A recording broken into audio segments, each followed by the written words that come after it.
Chapter 845.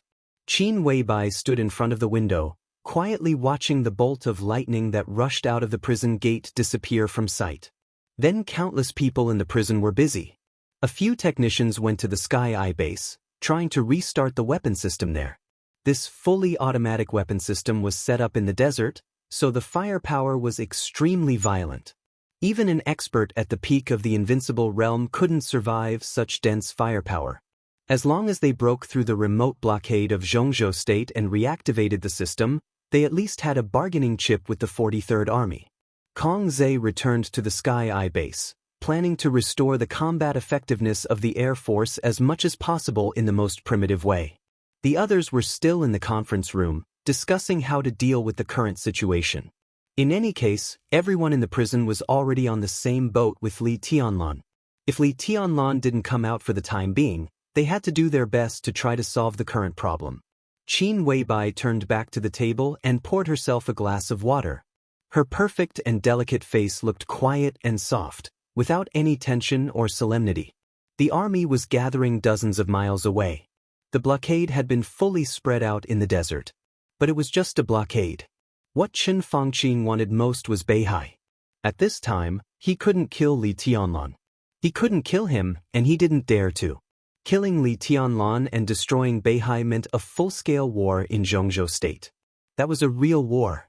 If Li Tianlan died in Qin Fangqing's hands, Dongqing Wudi would definitely have the courage, reason, and strength to launch a real war. Naturally, the Southeast Group would not sit still. At that time, the whole Zhongzhou State would be in war, with corpses everywhere and blood flowing like rivers. Zhongzhou State's international status would plummet. Even if Qin Fangqing was really crazy, he wouldn't take such a risk. So even if he knew that the giant group was cooperating with the Southeast Group, their main target was still the Southeast Group, so that Dongqing Wudi wouldn't be completely stimulated. Qin Fangqing didn't dare to hurt Li Tianlan. He knew that, and so did Qin Weibai. So now he could only completely block the desert prison and then concentrate on Beihai. In this way, the possibility of Qin Fangqing blocking the prison was easy to speculate. Either Qin Fangqing made up his mind to wipe out Beihai once and for all, or something happened in the outside world that would make Li Tianlan cooperate with Beihai. The former was unlikely because there was not enough time. The latter could only be because of Wang Yuetong. Qin Fangqing tried his best to prevent the news about Wang Yuetong from being passed to Beihai prison. That was why tens of thousands of soldiers had marched over, cut off communications, and cut off the base's weapon systems. However, Qin Weibai still felt that Qin Fangqing was very stupid. From her position, she would not look up to the leader of a country. Qin Fangqing's actions this time were really stupid. Or rather, it could be said that his mentality was unbalanced and he didn't consider it thoroughly. He might not know many things. But at the very least, he should know that she was the clan leader of the Lin clan now, and they were locked in prison together. Could it be that the other party had really disregarded everything? Qin Weibai took a sip of water in silence and took the flower that Li Tianlan had given her from her hair. The flower formed by the sword qi was vivid and translucent, but it looked lifeless. More than a month ago, Li Tianlan's sword energy had completely died down. He cut off all contact with the outside world. Even though Qin Weibai sent him 3 meals a day, she always left them at the door. Not to mention seeing Li Tianlan, most of the time, the food she sent to him was brought back untouched. No one knew how Li Tianlan was doing now. Li Tianlan's room was now like a black hole, and no one dared to go in. Qin Weibai silently observed the flower in her hand. At the core of the flower, there was still a trace of sword intent that was so subtle that it almost didn't exist flowing, so it stabilized the shape of the flower. However, this trace of sword intent could not allow Qin Weibai to communicate with Li Tianlan at all. Even she did not know how Li Tianlan was raising the sword. She did not understand martial arts, and she did not even know what raising the sword was. So she had been flipping through the notebook in her hand these days, trying to find some clues from it. Today, she just turned to the page of ruthlessness. It happened to be when Xiao Mahai came in to find her. The blue notebook was extremely heavy, and the content was detailed and cumbersome. It was not the experience of martial arts or weekly notes, but all her memories that were sleeping in Switzerland.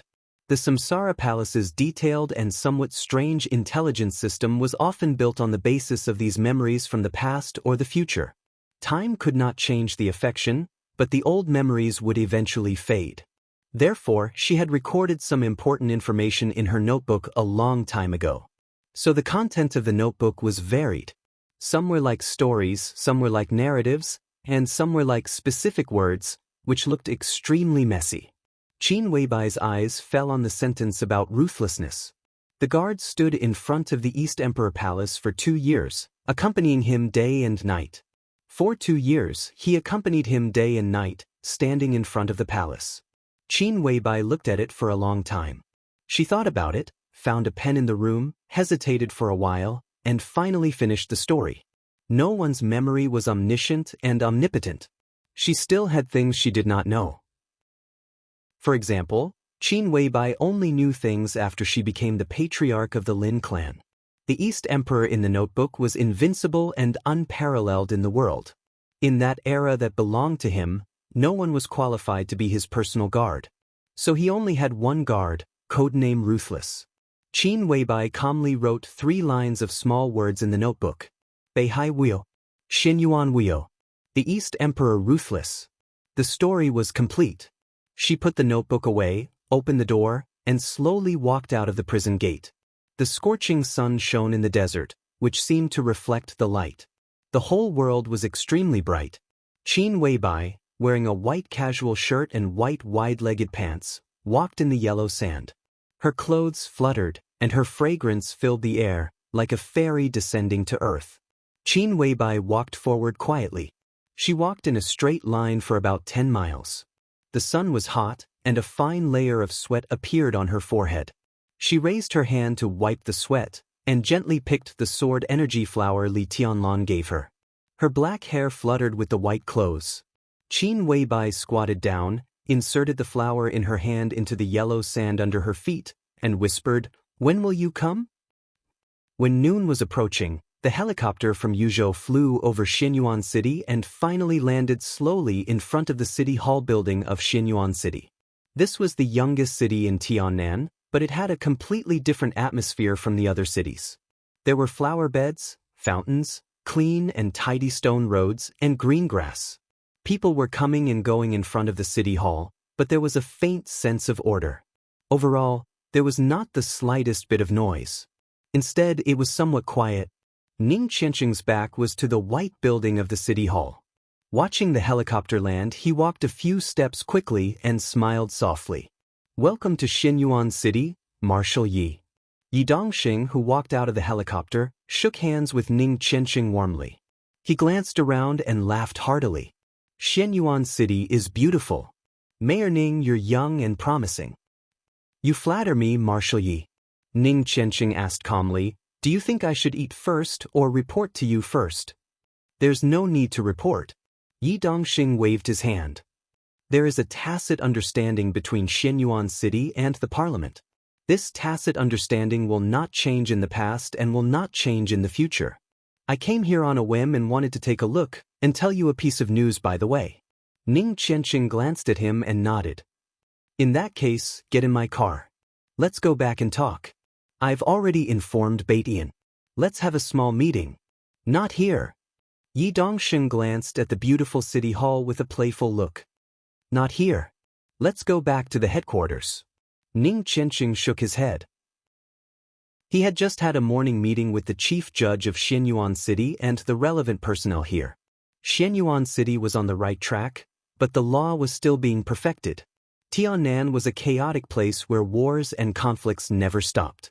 Under such circumstances, the rapidly developing Xinyuan City had become the target of settlement for almost everyone in Tiannan. The population of Xinyuan City had been increasing. As of last month, the population of Xinyuan City had exceeded 600,000. In addition, they received a steady stream of settlement applications every day.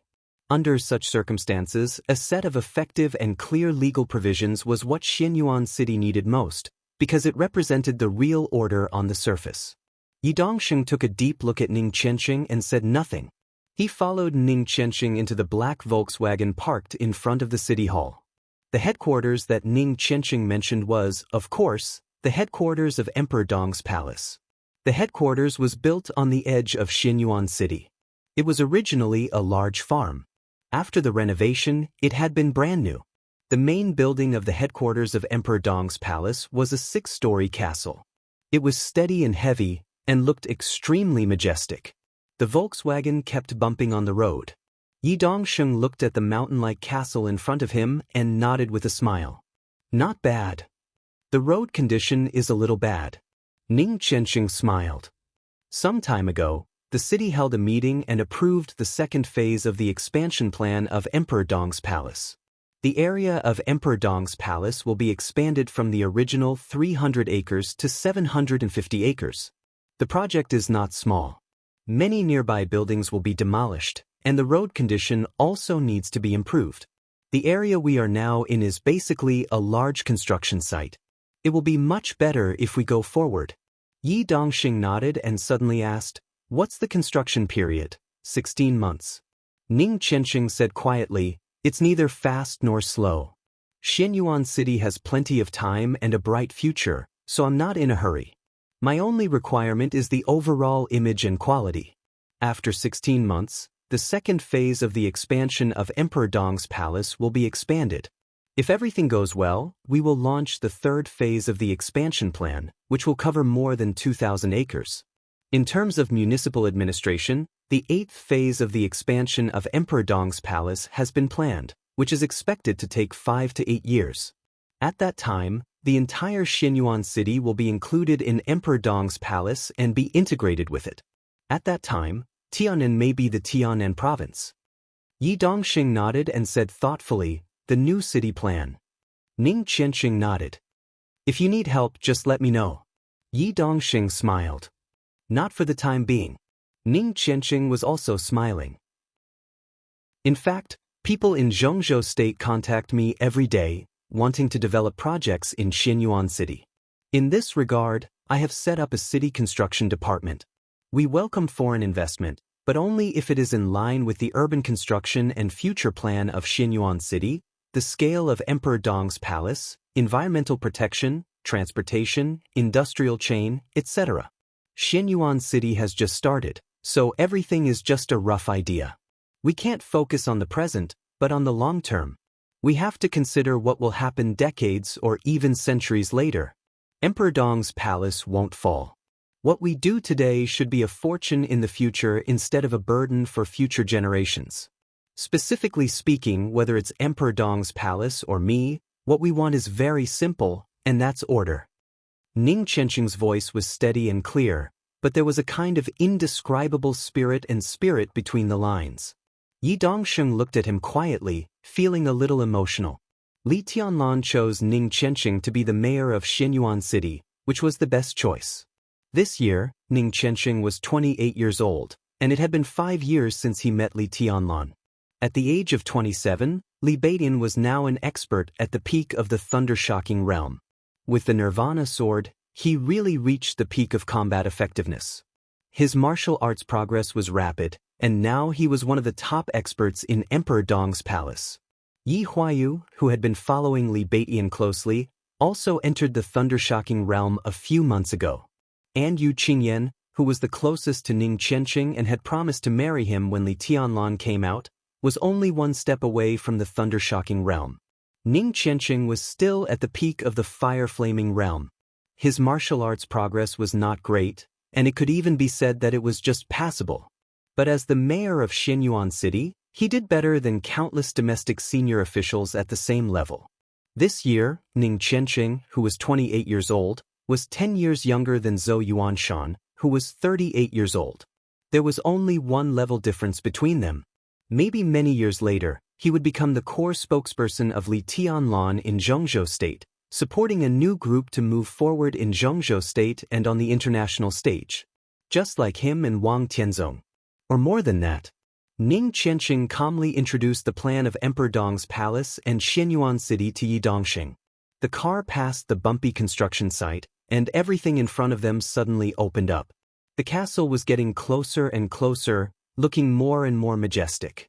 The black Volkswagen stopped on the lawn in front of Emperor Dong's palace. A man who looked about 30 years old opened the door for Yi Dongxing and said with a smile, "General Yi, welcome to Emperor Dong's palace." Yi Dongxing glanced at him. As one of the members of Zhongzhou state who paid the most attention to the development of Emperor Dong's palace, a series of information about him immediately appeared in his mind. "Fairy tale, is everyone here?" Ning Qianqing asked casually. "Yes, Baitian just talked to Minister Dongqing on the phone. Everyone who can come is here." The man smiled and his voice was calm.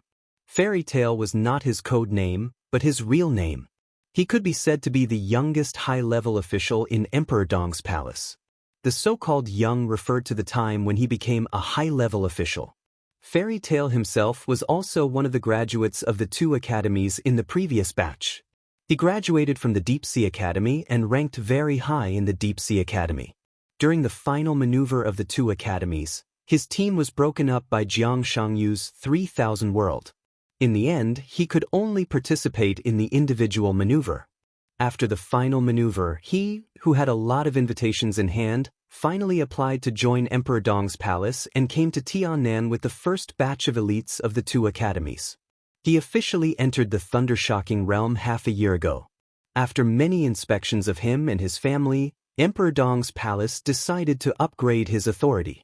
Fairy Tale was the youngest high-level official, but among the high-level officials of Emperor Dong's palace, he was relatively old. Moreover, he was very steady and capable. At present, he looked like a chief steward in Emperor Dong's palace, responsible for the daily operation of Emperor Dong's palace. Strictly speaking, he took over the position of Wang Yuetong. However, Li Tianlan had not returned to Emperor Dong's palace, so now the power distribution inside Emperor Dong's palace was vague. Fairy Tale did not have a clear position. Not only him, but even Li Baitian did not have a clear position. However, the fact that he could participate in the core meeting of Emperor Dong's palace was enough to show his identity and importance. Yi Dongxing shook hands with Fairy Tale seriously and sighed. Emperor Dong's palace in Xinyuan City was developing all the time. Fairy Tale was one of the typical examples. His family was not a wealthy family in Liaodong, Zhongzhou State, but it had a strong local influence. Fairy Tale's father was the mayor of a city in Liaodong, but he did not have a clear mark of a group. After Fairy Tale entered Emperor Dong's palace, his whole family immediately adjusted their pace of development. The whole Tong family was absolutely in line with Bai Qingqian, the speaker of Liaodong. At present, Fairy Tale's father had been recommended as a member of the provincial government of Liaodong. There were rumors that he would be elected as the mayor of the capital of Liaodong, and his rank had reached the level of deputy governor. Although the level of deputy governor was not very high, after Bai Qingqian left Liaodong, Fairy Tale's father would definitely take on more important positions. There was no doubt that the whole Tong family would become Li Tianlan's power in the future. They might even become the spokesperson of Li Tianlan's new group in Liaodong. There were many people like the Tong family. Emperor Dong's palace recruited thousands of graduates of the two academies at one time. The saying that the poor learned literature and the rich learned martial arts was still applicable now. Those who could enter the ice-condensing realm or even the fire-flaming realm at a young age generally needed a lot of resources. A large number of graduates had their own families, big or small. Their individual influence was minimal, but together, they were a huge force. The new city plan, the expansion of Emperor Dong's palace, Li Tianlan's prestige, and the order in Tiannan became clearer and clearer. Step by step, countless families, big and small, were completely integrated. Countless families approached Emperor Dong's palace with the help of their families who worked there. These small and medium-sized forces, which were originally looked down upon by other big forces, were like fish in water under the influence of Emperor Dong's palace. Emperor Dong's palace was also expanding its influence in various regions of Zhongzhou State with the help of these small and medium-sized families. This win-win situation could not be destroyed. The small and medium-sized families needed to unite around Emperor Dong's palace. Emperor Dong's palace also needed this kind of unity to further strengthen itself. Emperor Dong's palace spread its tentacles to countless places in Zhongzhou state with the help of these small and medium-sized families. These tentacles might be very weak, but the huge shadow of the giant group had covered them. Countless follow-up personnel were constantly adjusted and resources were redistributed. This was a situation that a rising superpower would inevitably encounter in the process of its rise. Fairy tales were a typical example. A young force like Emperor Dong's palace was filled with young people everywhere. No one could say for sure if the unknown young man and the unknown family behind him would eventually reach the real peak and become the main component of a super force. Most importantly, next year, this year's graduates of the two academies would graduate again. Emperor Dong's palace and Xianyuan city, which were just starting to be vigorous, were the forces that many students wanted to join. In this sensitive period, if everything went well, Li Tianlan's position in Zhongzhou state would become more important. If there were no accidents, most of this year's graduates and valuable elites would be recruited by Emperor Dong's palace. This kind of explosive development was enough to make everyone tremble in fear. Yi Dongxing walked into the castle thoughtfully. The inside of the castle was huge and magnificent. The castle had 6 floors and thousands of rooms. The main body of Emperor Dong's palace was running effectively inside. Yi Dongxing quietly watched the people coming and going in front of him. He could even clearly feel the rigor and efficiency. That's it for now. The follow-up needs a lot of improvement. It looks a little messy. Sorry to embarrass myself in front of you, Commander Yi. Ning Qianqing said with a smile. There was some pride in his eyes. Today, he could be said to be the most popular mayor in the whole Zhongzhou state. But in his heart he preferred to regard himself as a member of Emperor Dong's palace. The future of everyone here was related to him, and his future was related to everyone here. Yi Dongxing quietly watched everything in front of him. After a long time, he took a deep breath and said softly, "Respectable and formidable." Ning Qianqing smiled and said no more. He led the way into the elevator. The elevator went straight to the 6th floor. Outside the door was a large and simple conference room. All the senior members of Emperor Dong's palace who could come were sitting here. The atmosphere was silent and depressing. Yi Dongxing glanced around and found many famous people in the whole Zhongzhou state and even the whole dark world. Li Beidian didn't need to say much. Among the 4 famous swords of Mount Shu, Li Beidian often mocked himself by saying that his great void sword was really weak in the early stage. After entering the thunder-shocking realm, Li Beidian's great void sword intent became more elusive and unpredictable, and his sword energy was treacherous. It could completely match an expert of the half-step invincible realm. Among the young people of Zhongzhou state, the most dazzling were undoubtedly Li Tianlan and Wang Xingxiao. The second was the low-key and unpredictable Jiang Shangyu. The third was Li Beidian. Gu Hanshan, the young master of Kunlun City, seemed to be completely silent after the maneuver of the two academies. Li Beidian had become a typical example of a latecomer catching up. The potential he showed made everyone look forward to it. Many people even asserted that his future achievements would surpass Wei Kunlun, the first senior brother of Mount Shu. He could even keep up with Li Tianlan and move forward with Li Tianlan. Sitting next to Li Beidian was Lin Yuxian, the commander of the Nightmare Army. He was the only high-level official with a clear position in Emperor Dong's palace, a real major general specially approved by Zhongzhou state. Currently, the main military forces of Emperor Dong's palace were 2 small troops. The Nightmare Army was one of them, and it was also the sharpest sword of Emperor Dong's palace. It was mainly responsible for external battles. The situation in Tianan was complicated. The Burning Legion, the Purgatory of Heaven Capital, and various other forces were mixed together, and there was constant friction. The Nightmare Army was the main fighting force. Xianyuan City had been established for more than a year, and now the Nightmare Army, which had less than 2,000 people, had made outstanding military achievements. Few people could be sure of what Lin Yuxian was thinking. According to the rules of the Lin clan, from the moment he entered Emperor Dong's palace, he had withdrawn from the direct line of the Lin clan, given up his identity as the heir, and formed a branch of his own. Yi Dongxing had vaguely heard some rumors. It was said that Lin Yuxian's Nightmare Army was just a starting point, and it was also a team lent to him by Li Tianlan. Li Honghe died, and Li Guangtu was neither close nor distant. Li Tianlan's Emperor Dong's palace was destined to be Emperor Dong's palace. Therefore, the heir of the Lin clan planned to rebuild Zhuanyuantai of Zhongzhou state with Li Tianlan's full support. Therefore, the cooperation between the two was unbreakable. If this rumor was true, Kunlun City would definitely make an extremely fierce reaction. But Lin Yuxian was also not to be trifled with. Although he rarely fought, many facts had proven that in terms of martial arts, he was even stronger than Li Beitian. If such a figure wanted to rebuild Zhuanyuantai, even if he was so low-key that he almost had no sense of existence, his every move was also a figure that could provoke Kunlun City and even Zhongzhou state. Beside Lin Yuxian sat a little giant who was mighty but looked very simple and honest. With a height of more than 2 meters, he was majestic and broad, and his every move seemed to carry explosive power. When he saw Yi Dongxing's eyes sweeping over, his thick arm moved as if he wanted to raise his hand to salute, but in the end, he put his arm back. Yi Dongxing narrowed his eyes and smiled without saying anything. This giant was the leader of another army in Shenyuan City. In addition to the Nightmare Army, there was another army in Emperor Dong's palace called the Praetorian Guard. The Nightmare Army was responsible for external combat, and the Praetorian Guard was responsible for internal defense.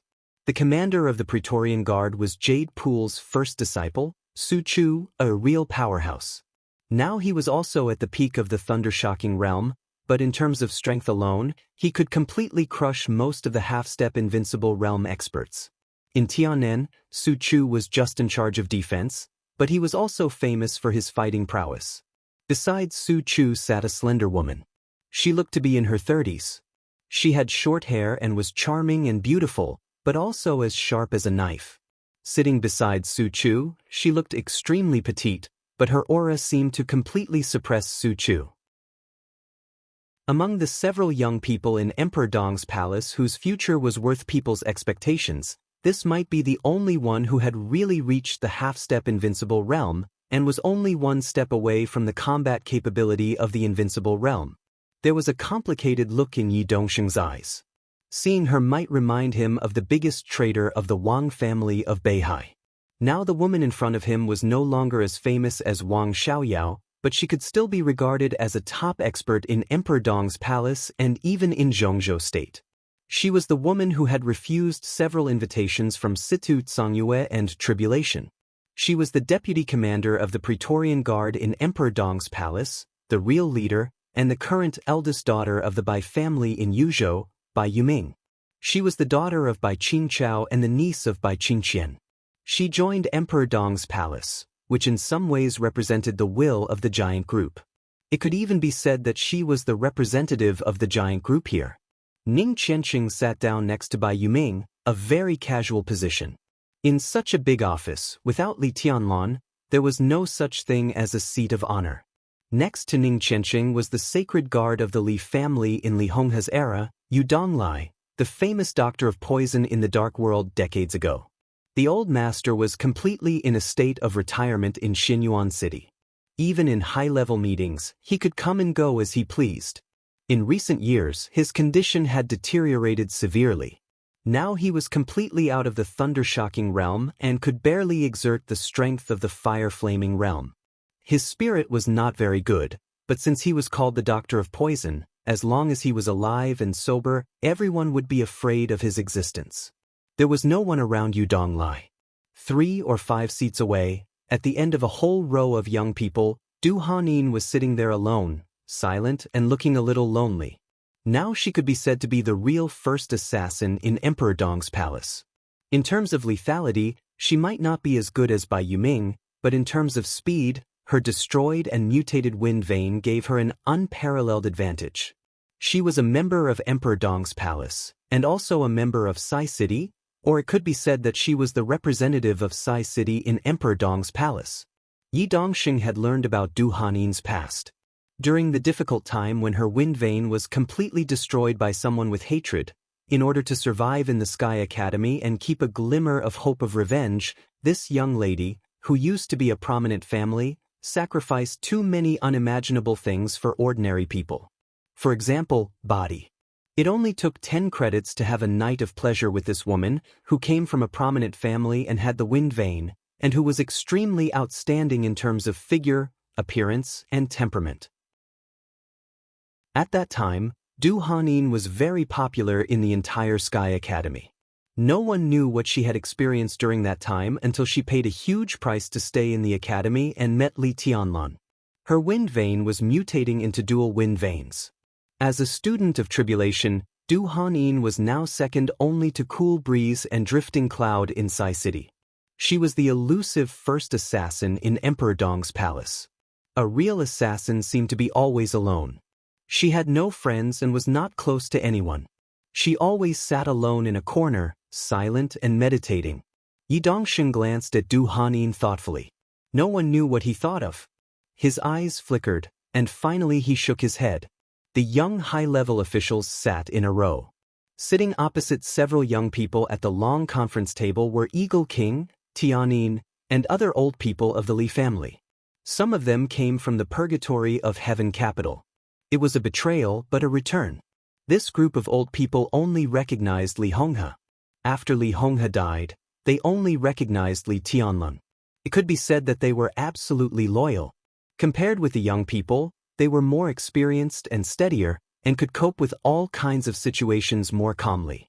The replacement of the old and the new formed the high-level structure of Emperor Dong's palace today. Yi Dongsheng saw everything clearly. Although he already had the information of these people in his mind, after seeing them with his own eyes, he could not help but feel a little scared. Lin Yuxian, Li Beidian, Su Chu, Bai Yuming, Ning Qianqing, Du Hanin. What a luxurious lineup!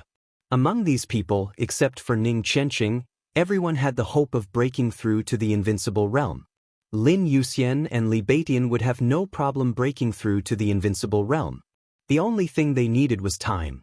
Su Chu, Bai Yuming, and Du Hanin might not be as good, but everyone's future goal was at least the peak of the invincible realm. And Li Tianlan. And Dongcheng Rushi, who was still in a coma. If Tribulation, who was seriously injured, and Sidu Tangyue, Yi Dongsheng's mouth could not help but twitch. He suddenly found that although Emperor Dong's palace still needed time, so far, it had grown to a point where everyone had to face it seriously. For the current Wang family of Beihai, without Wang Tianzong, Emperor Dong's palace was qualified to be the opponent of the Wang family of Beihai. And Emperor Dong's palace was still growing and strengthening. Their leader was very young, and so was the new generation of high-level officials. Moreover, they had the absolute cohesion and strong aggressiveness common to new forces. As long as Li Tianlan was still there, as long as Emperor Dong's palace was still there was no need to care whether Emperor Dong's palace was the most powerful or not. Because as long as it was there, it would continuously attract all kinds of talents to take root in Xianyuan City. The new city plan of Emperor Dong's palace would include the entire Xianyuan City and turn Tianan into a province with it as the core. The scene in front of him was like hundreds of years ago when Beihai was just established. It was a feeling of blood boiling. It was a feeling that the future was really in his hands and he could try to control it. Fairy Tale pulled over a chair and sat down casually. Yi Dongsheng sat down slowly. After a long silence, he laughed and said, "I'm full of emotions." There was obvious sigh and emotion in his voice. Everyone sitting in front of him right now, if they were fated to meet again in a few years, perhaps they would be in a different attitude. General Yi, Emperor Dong's palace doesn't pay attention to formalities. Let's cut to the chase. What can I do for you this time? Please tell me directly. Li Beidian looked at his colleagues around him. Seeing that they didn't mean to speak, he directly set the topic. He was a swordsman, not a politician. He was most impatient with idle chatter. In fact, the whole atmosphere of Emperor Dong's palace and Xianyuan City was like this. Even Ning Qianqing, who was in politics, was straightforward in his words and actions. He would not talk nonsense if he could. Yi Dongsheng took a deep look at him, nodded, and said, "Well, now you should know about the planned termination, right?" There was a moment of silence in the conference room. Everyone subconsciously narrowed their eyes. Li Baitian's eyes were a little cold. The planned termination. This was the news he just got after talking to Dongqing Wudi on the phone. He didn't expect the game to be so fierce now. Tens of thousands of troops had begun to blockade the desert prison. This was completely escalating the game into a war. Chen Fangqing was really desperate. Li Beidian didn't know if this was stupid, but he was sure that what Chen Fangqing was doing now was absolutely unwise. If Chen Fangqing were to lose, one could imagine what would happen to him. Even if he were to succeed, it would not be a good thing for Chen Fangqing personally.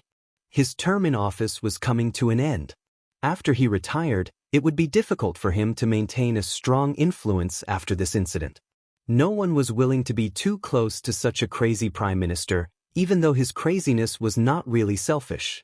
Yi Dongsheng looked at the silent crowd quietly. After a moment of silence, he said softly, "I want to know your attitude." At this time, he didn't have much practical purpose in coming to Tianan. His main purpose was to demonstrate, not to Xinyuan City, but to the parliament. The exposure of the planned termination was bound to make the relationship between Emperor Dong's palace and Mount Dibing closer. At this time, Yi Dongxing came to Tianan to formally cooperate with Emperor Dong's palace. The news spread to the parliament. The parliament couldn't be without pressure. In this way, Chen Fangqing might get less support. After all, even if he sent troops to blockade the desert prison, the others in Emperor Dong's palace were not dead. "What do you think, General Yi?" Bai Yuming suddenly asked. Yi Dongxing was stunned. He looked at Bai Yuming and said slowly, "The war is coming." Bai Yuming narrowed her eyes. Before she spoke, Yi Dongxing continued, "The Prime Minister has ordered the Beijiang army to blockade the desert prison. If I'm not wrong, the special envoy of the parliament should be on his way to Xinyuan City." "Is this a threat?" Ning Qianqing raised his eyebrows. "What else?" Yi Dongxing said blandly, "The Prime Minister's plan is crazy and bold, but it is really effective. They have blocked the prison. In a short time, it is difficult for us to contact His Highness. The Prime Minister not only wants to prevent His Highness from knowing about the planned termination, but also to warn Emperor Dong's palace. Now that His Highness is blocked by the army, if Emperor Dong's palace wants to cooperate with Beihai, it will be an enemy. When the war breaks out, they will not show mercy to the enemy. Emperor Dong's palace and Emperor Dong's palace will be sacrificed. This is probably what the special envoy means. If you continue to cooperate with Beihai, they will not guarantee the safety of Emperor Dong's palace, Xinyuan City, and His Highness." A strange look flashed across Li Baiqian's eyes. He chuckled and said, "General Yi, you are more like the special envoy of the parliament now." Yi Dongxing laughed. "Anyway, it's just a set of words. I just want to know the attitude of Emperor Dong's palace. I have told you the special envoy's threat. Do you have any concerns? You should ask if Zhongzhou State has any concerns." Eagle King's old voice rang out. "Does he dare to destroy Emperor Dong's palace and young master?" "He doesn't dare." Yi Dongxing said with certainty, "Even if he dares, he can't do it." Su Chu scratched his big head and said in a muffled voice, "What did Minister Dongxing say?" He was not asking Yi Dongxing, but Li Beidian. Li Beidian hesitated and shook his head. "The minister just informed me of the planned termination and the blockade of the Beijiang army." He said nothing else. Everyone was stunned. There were many meanings of nothing, or it could mean nothing at all. Was it because Dongqing Wudi was not sure about the current situation? Or it was because Dongqing Wudi could not make a decision for Emperor Dong's palace? Did the Wang family of Beihai do anything? Li Beidian suddenly asked. Yuetong is Xingxiao's sister and one of the core members of Beihai. Although she has some conflicts with her family now, this identity will not change.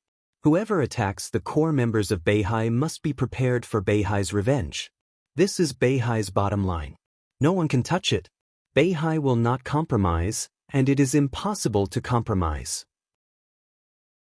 Last night, Beihai killed 4 major generals of Zhongzhou State lurking in Beihai and hundreds of all kinds of elite intelligence personnel.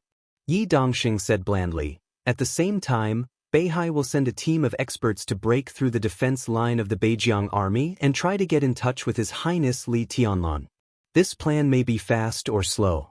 Before that, we hope to know the attitude of Emperor Dong's palace. When Emperor Dong's palace loses contact with His Highness Li Tianlan, facing the planned termination, will you compromise or fight back?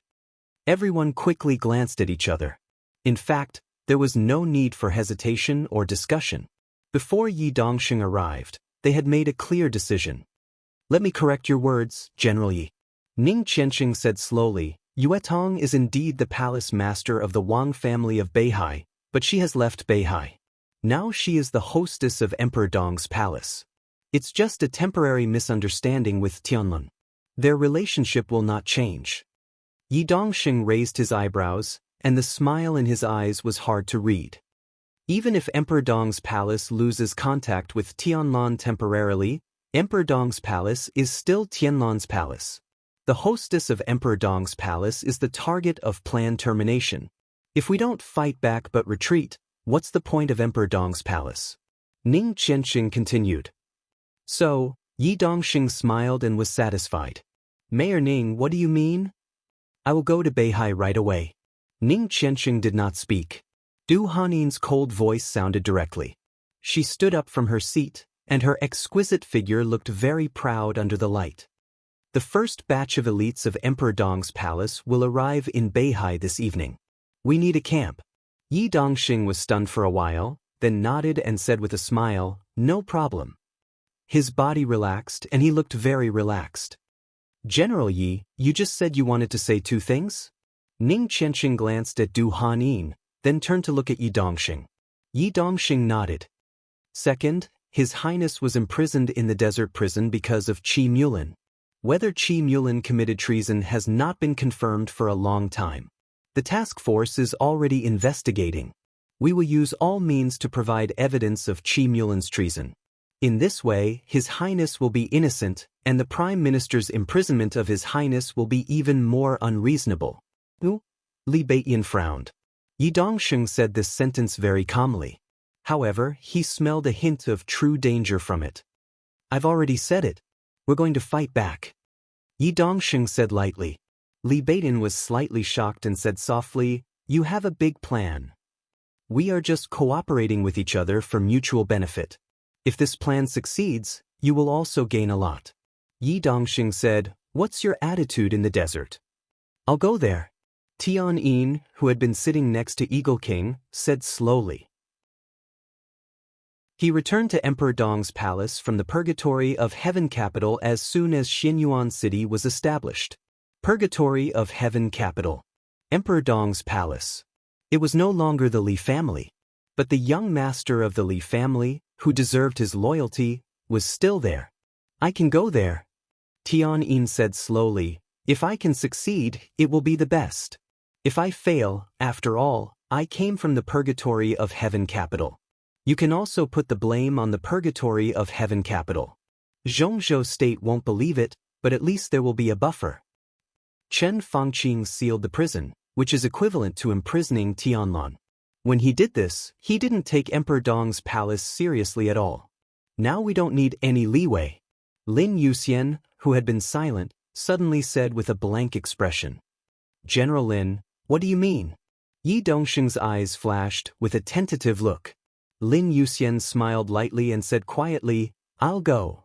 Everyone was stunned for a moment. Lin Yuxian's calm voice sounded again, but it was like thunder in everyone's ears. Not only me, but the Nightmare Army will also go north with me.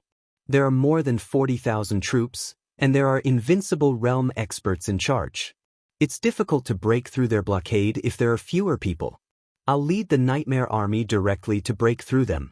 Everyone's spirits were lifted. It was not shock. It was excitement. Lin Yuxian had always been low-key and gentle in Emperor Dong's palace. No one expected him to be so tough. Break through them.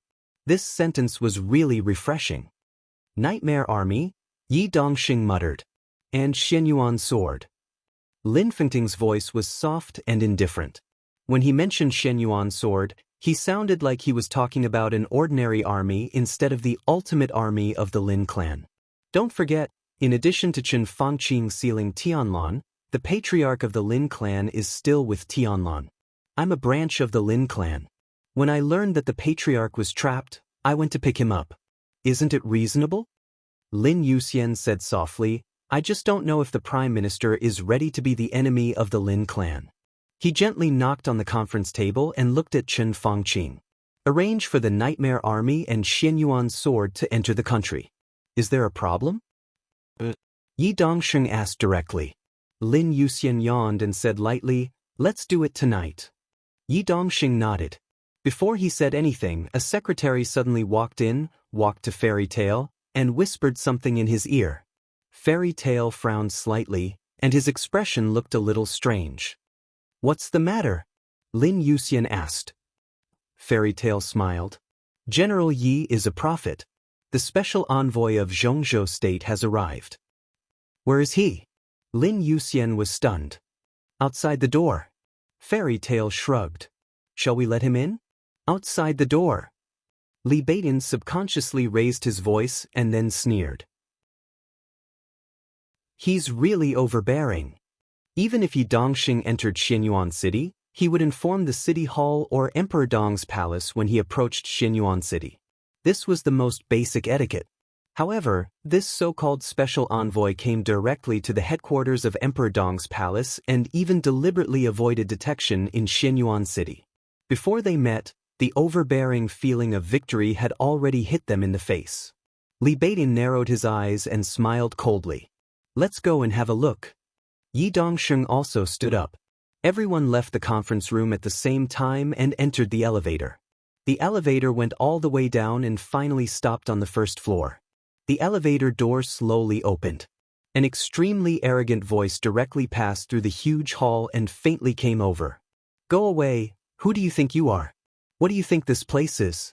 I'm standing here on behalf of the Zhongzhou State Parliament. But when did Emperor Dong's palace break away from the sequence of Zhongzhou State? I represent Zhongzhou State, and I can go anywhere in Zhongzhou State. Is no one in Emperor Dong's palace clear of their identity? I don't care what meeting they have. Let the person in charge here come to see me now, right now. The voice sounded indistinct. But since it could pass through the huge hall and still reach everyone's ears, one could imagine how loud the voice was. Hey, it sounds like Chi-He. Yi Dongsheng suddenly laughed. Chi-He? Li Beidian was stunned. Why didn't he go to Sun and Noon? Why did he come here? Sun and Noon is Chu-He. Chu-He, you idiot. Ning Qianqing couldn't help but complain. Li Beidian laughed carelessly. I know. I'm just kidding. Chi-He, I've heard of him. He's a mad dog in the southwest. I heard that he even talked back to Marshal Yi. Not only me, but also Minister Dongcheng and Minister Qi Beitsong. He talked back to him. Yi Dongsheng said with a smile. Li Beidian shook his head. Listening to the endless roars, his eyes grew colder and colder. The so-called mad dog in the southwest had its own story. Chi-He was the deputy chief of staff of the southwest military region. His military rank was not high, but he was a major general. But he could be said to be a direct descendant of the prince group. He had directly talked back to many members of parliament and even magnates many times. If anyone offended the interests of the prince group in the military, they would usually send Chi-He to bite him. Chi-He had his own wisdom and was not afraid of trouble at all. But every time he spoke for the interests of the prince group, so the prince group would definitely protect him.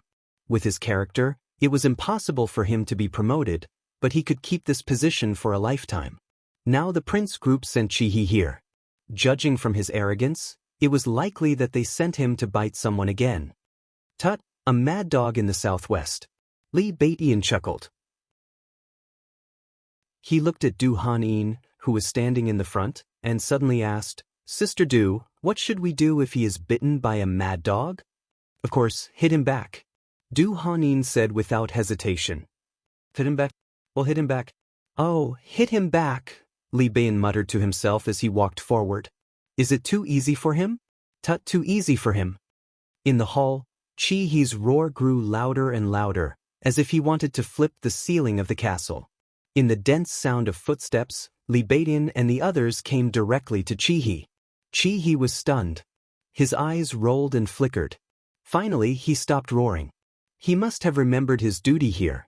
Are you looking for the person in charge of Emperor Dong's palace? Li Beidian tilted his head. He narrowed his eyes and asked rudely, "Are you the person?" "No, I'm not." Li Baidian laughed. "The real person in charge is in the desert. As for here, each of us can be regarded as the person in charge. What do you want to say?" "Don't be so cheeky." He's face darkened and said coldly, "I know who your person in charge is. This time I'm here to talk to you about this matter. Li Tianlan is involved in treason and is now under investigation. As his force, Emperor Dong's palace is also a big suspect. The investigation team will come soon. During this time, I advise you to behave and don't act rashly otherwise." "Otherwise what?" Li Baidian gave him a playful smile. "Young man, I think you still don't know the seriousness of the matter." He sneered. "Do you know why I'm here?" "I know." Li Baidian nodded. "Aren't you here to threaten us?" "Naive? Threaten? The parliament never makes unnecessary threats." Li Baidian suddenly waved his hand and interrupted He. "We don't make unnecessary threats." "So, do you mean the parliament wants a war?" He suddenly felt something was wrong. He was a mad dog, but not a stupid dog. Since he could be so arrogant, he naturally had his own plans and was confident that he could calm down the atmosphere. However, he had just met Li Baidian, so he had to show his toughness so that they could have a chance to talk later. Moreover, since Li Baidian had changed the topic to this extent, how could he retreat? "You don't know what's good for you." He sneered. "Zhongzhou state is giving you a choice. Don't be so shameless. If you want a war, the parliament can certainly give you a war." He stared at Li Baidian. He was thinking about how to say it to ease the atmosphere. It should be enough for him to be so tough. Even if he didn't know the immensity of heaven and earth, he should know the determination and strength of Zhongzhou state. While he was thinking, Li Baidian's voice rang in his ears. "Oh, then a war it is," he said casually. Du Hanin seemed to feel a little bored. She walked to the door with her long legs. "What?" He couldn't believe it. He seemed to think he had heard it. "Then a war it is. Right? What did it mean? What the hell did it mean?" "Are you talking about a—" He roared again with a red face. But Li Baidian didn't let him finish. He waved his hand and said casually, "Kill him." Swish. He's roar was still echoing. Du Hanin, who passed by him, waved her hand. A sharp and thin wind blade was pulled out of the small space in an instant. The invisible wind blade suddenly cut through He's body. Blood suddenly burst out. He's whole body was cut into two pieces. His eyes were wide open, and his expression was filled with fear. Then his eyes quickly dimmed. Du Hanin, covered in blood, walked to the door and said, "Take him away." Some of the nearby imperial guards who could no longer hold themselves back rushed forward, casually carrying He's corpse as they walked out. "I say," Ning Qianqing looked at the blood on the ground and felt a little annoyed. "Is it necessary for so many people to carry a body? Someone come and clean the ground." In any case, nothing can happen to Li Tianlan. Otherwise, you and I can't afford this responsibility. Yuzhou, Hidden Dragon Sea. The sun was shining in the winter afternoon.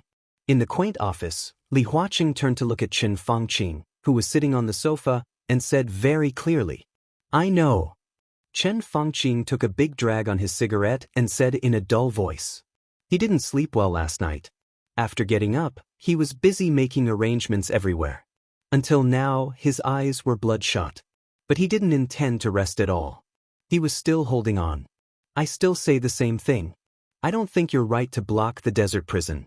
It's too easy to escalate the conflict." Li Huaqing waved his hand impatiently. Chen Fangqing was busy, and Li Huaqing was not idle either. Things changed too fast. Overnight, no one expected the situation to escalate to this point. Strictly speaking, the planned termination itself is too intense. Li Huaqing tried to restrain himself, but in the end he couldn't help but blurt it out. He knew very well that what had already happened. Saying it again would only make people angrier. With his mentality, he shouldn't have said such things, but at this time, he couldn't help it. He was already extremely annoyed with planned termination. If it weren't for this plan, things wouldn't have developed to this point of no return. Who was Li Tianlan? Who was Wang Shengshao? What kind of power was behind these two people? The plan termination directly targeted those who were closely related to these two people. Directly obliterated. What did this mean? When the news spread, it didn't matter whether they were killed or not. For people like Li Tianlan and Wang Shengshao, as long as you wanted to kill, you deserved to die. Fortunately, the plan termination didn't succeed. Otherwise, at this time, there might be a war in Zhongzhou state. Chen Fangqing couldn't refute. It was true. All this was because of the plan termination, so it was so chaotic. He wouldn't think about what would happen if it succeeded. With failure in front of him, it made no sense to imagine the scenes after success except to temporarily numb himself. I'll take control of the situation. Chen Fangqing took a drag of the cigarette, and his voice became hoarser. I can support you to block the desert prison. Things have come to this point. Even if it's not feasible, we have to try. But I'm against war, and especially against any irreconcilable impulse with Li Tianlan at this stage. Prime Minister, do you understand what I mean? Li Huaqing decided to be more thorough. Chen Fangqing raised his head and looked at Li Huaqing. His eyes were extremely serious. Li Huaqing was also looking at him. His eyes were also extremely serious. What do you mean? Chen Fangqing asked slowly. That's what I mean. What do you want to do? You'd better hurry. I don't think you can trap Li Tianlan for a long time. I believe you don't think so either. 3 days, 5 days, half a month? 1 month is already the limit. I hope that everything can come to a conclusion during this period of time. Otherwise, he circled around the desk a few times and said blandly, You're on your own. Li Tianlan doesn't have the guts. Chen Fangqing suddenly stood up. It seemed that because he was old and didn't have a good rest last night, he used so much strength that it caused a temporary lack of oxygen to the brain. After his whole body shook violently, he sat down again. Li Huaqing's eyelids twitched, but he didn't speak. I heard that he has been practicing martial arts recently. He hasn't shown up in the prison for a long time. Even if he gets out, so what? I have tens of thousands of troops to block the prison. No one can get close to the desert prison. Li Tianlan won't know what's going on outside. Does he dare to attack tens of thousands of troops when he's not sure about the outside information? Does he dare to break out of the blockade? This behavior is tantamount to treason. How can he be so crazy if he doesn't know the termination plan? As long as we don't let the outside news spread, Li Tianlan won't dare to break out in a short time. Within 2 months, I solved Beihai. Why should I be afraid of Li Tianlan? Anyway, Wang Yuetong is not dead. If Beihai is not dead, why should I kill Wang Yuetong? At worst, I'll find Wang Yuetong and ask Li Tianlan for punishment. Chen Fangqing really thought so. He didn't expect to trap Li Tianlan for too long. All his hopes were focused on eliminating the threat of Beihai as soon as possible. As long as Beihai was no longer a threat, Li Tianlan could always find a way to appease it. The most important thing was that Wang Yuetong was not dead. His killing intent might provoke Li Tianlan's hostility, but as long as Wang Yuetong was not really dead, things could still reach a relatively fragile balance.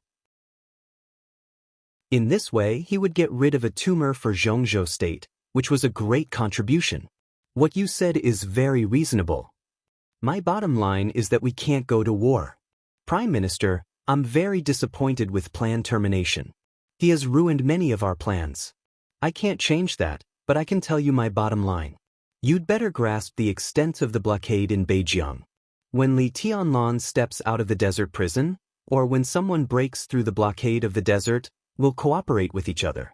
Otherwise, our cooperation will end here. He spoke slowly and heavily. This paragraph directly explained everything thoroughly.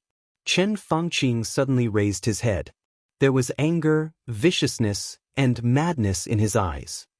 All previous efforts in vain? Failure on the verge of success. I can't joke about the future of Zhongzhou state or the academics. Li Huaqing suddenly threw a stack of documents on his desk. I have to maintain a stable situation.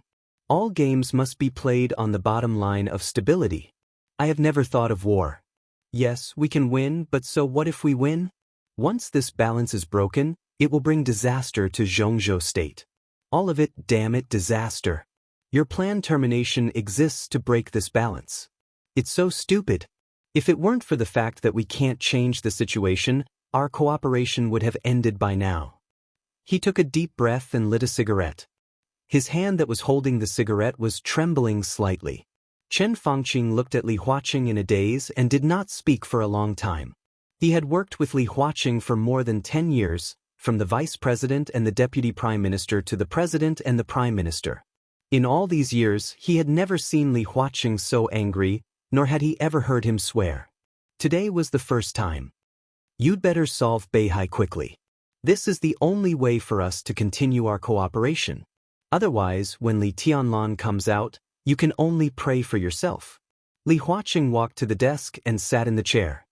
He lay on his back with one hand covering his eyes and the other holding a cigarette. In the smoke, he was silent for a long time before he said faintly, "I'm tired." Chen Fangqing took a deep breath, turned around, and strode out of Li Huaqing's office. The sun spread freely in the hidden Dragon Sea. It was soft and fresh, but the cold of winter was everywhere. Chen Fangqing tightened his clothes and looked serious.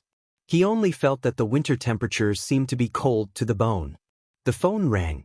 Chen Fangqing walked to the edge of the hidden Dragon Sea, stood under a tree, and answered the phone. "Prime Minister, I have arrived at the blockade front." On the phone, Gu Qianchuan, the acting governor of Kunlun City, said in a steady voice. "Very good. Is there anything going on inside and outside the blockade line?" Chen Fangqing asked. "Not yet." Gu Qianchuan smiled and said calmly, "The prison probably doesn't know the specific situation. They should be discussing countermeasures. It seems that Li Tianlan's closed-door training is correct. The prison is very quiet at present. As for outside the prison, neither Beihai nor Emperor Dong's palace can come here in such a short time. It seems that today's blockade should be relatively successful." Chen Fangqing said, and did not speak again. Gu Qianchuan did not speak again. They were silent. Across the phone line, the atmosphere seemed to suddenly become a little awkward. Chen Fangqing naturally knew why. The Prince Group and the newly emerged Special Warfare Group had always been the best buddies. Even from another perspective, when the Li family collapsed and the Southeast Group suffered a great loss, Gu Xingyun took over, and the Special Warfare Group was completely a large group promoted by the Prince Group. However, over the years, the two sides naturally had differences. Gu Xingyun's position was getting more and more stable. Of course, he had his own interests and was unwilling to be a follower of the Prince Group. The relationship between the two sides was gradually drifting apart. But anyway, the cooperation between the two sides was generally pleasant. Some local conflicts did not affect the overall situation at all. When Chen Fangqing faced Gu Xingyun and Gu Qianchuan, he could be natural. But after he and Li Huaqing went to the desert, the relationship between the two sides seemed to have completely changed. There was no impenetrable wall. They wanted to use the entire Kunlun city to exchange for Li Tianlan's loyalty. This kind of news could not be concealed. Chen Fangqing could understand their resentment, but he could not explain this kind of thing at all. Instead, the more he explained, the worse it would be. Now it seemed that he could only use this action to make up for the relationship with Kunlun City. After it was hopeless to win over Li Tianlan, Kunlun City suddenly became important in Chen Fangqing's eyes. Their rise was very short, their foundation was a little weak, their strength was a little weak, and their martial arts inheritance was not the best. But anyway, the two invincible realm experts in Kunlun City were real. The Special Warfare Group could be one of the 6 group, and even vaguely ranked ahead of the North Group. Naturally, it had enough strength to be worth winning over. Qianchuan, you have to work hard during this time. Remember, in any case, the desert must be completely blocked. The people inside can't come out, and the people outside can't go in. It must be completely blocked. Chen Fangqing said in a deep voice. Gu Qianchuan said faintly, "It shouldn't be a big problem, but you should pay more attention to some people in the country." "Who?" Chen Fangqing frowned. "Hidden God, Saint." Gu Qianchuan said faintly. "Hidden God Sidu Zhangyue of Zhongzhou State, Saint Wei Kunlun of Mount Shu." Both of them would stand by Li Tianlan without any consideration. Li Tianlan was the palace master of Emperor Dong's palace and the young governor of Sai City, while Wei Kunlun was the deputy palace master of Emperor Dong's palace. These two invincible realm experts were now injured, but they could still exert a certain combat effectiveness, especially Situ Zhongyue, who was on the divine list. Even if Gu Qianchuan had made great progress in recent years, he felt that he was unlikely to be Situ Zhongyue's opponent without using his trump card. "I'll talk to them." Chen Fangqing rubbed his scalp and said slowly, "Both Sid Zhongyue and Wei Kunlun have things they can't let go of. Zhongzhou State should be able to restrain their actions." "Prime Minister, what I want is not should." Gu Qianchuan smiled faintly. Chen Fangqing snorted and suddenly said, "Your realm should have stabilized now.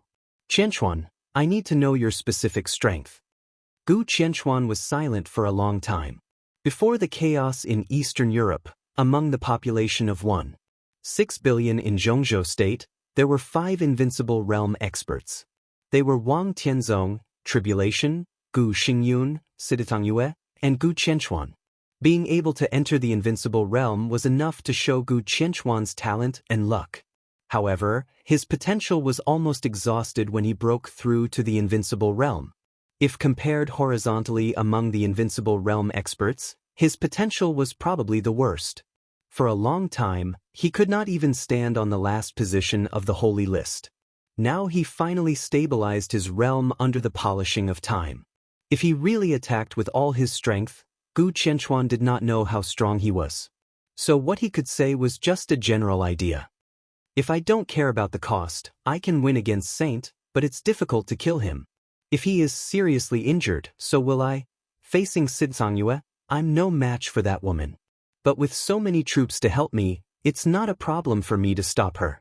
If the worst happens and 2 invincible realm experts break through here together, unless you allow me to kill one of them, things will be very troublesome."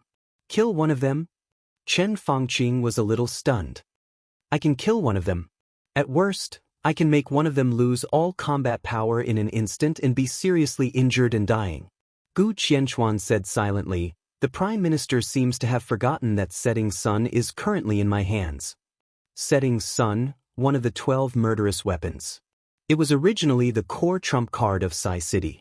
However, after Situ Zhongyue fired a shot at Gu Xingyun more than 2 years ago, Setting Sun fell into the hands of Kunlun City. This was a punishment for Situ Zhongyue and compensation for Gu Xingyun. Among the 12 murderous weapons, Setting Sun ranked in the middle. But in terms of power, its power could only be in the middle or lower level. However, Setting Sun's speed of replenishing energy was the fastest among the 12 murderous weapons. Setting Sun was several times faster than Human Emperor, which was the slowest to recharge. In more than 2 years, Setting Sun could barely fire once. In the Battle of the Invincible Realm, as long as Gu Qianchuan found a suitable opportunity, he could completely injure or even kill Situ Zhongyue in an instant.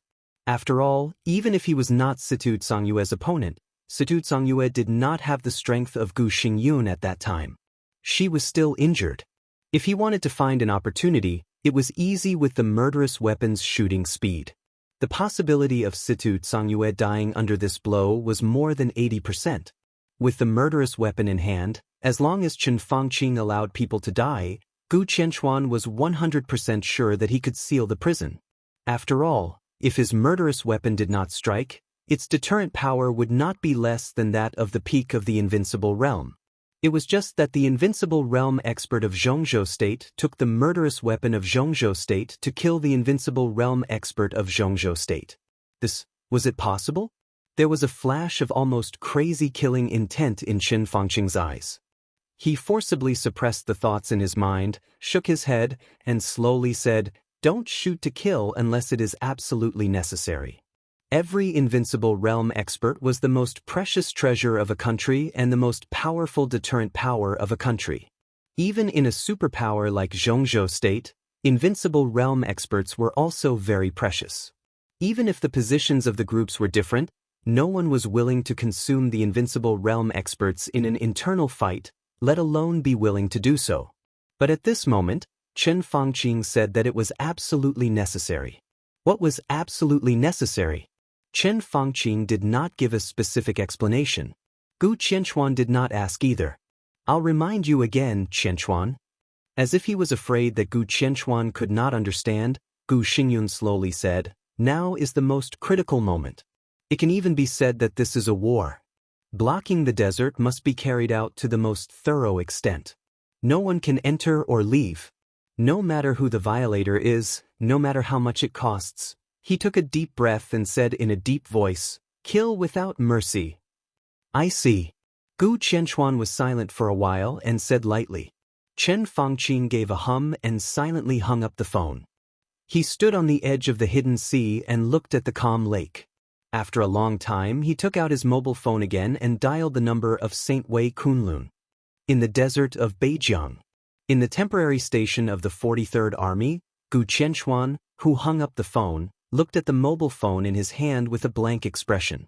After an unknown amount of time, he suddenly began to chuckle coldly. Gu Qianchuan had never been a handsome man. According to the aesthetic standards of normal people, his appearance was even below the ordinary standards. In the past 2 years as the acting city master of Kunlun City, his body looked thinner.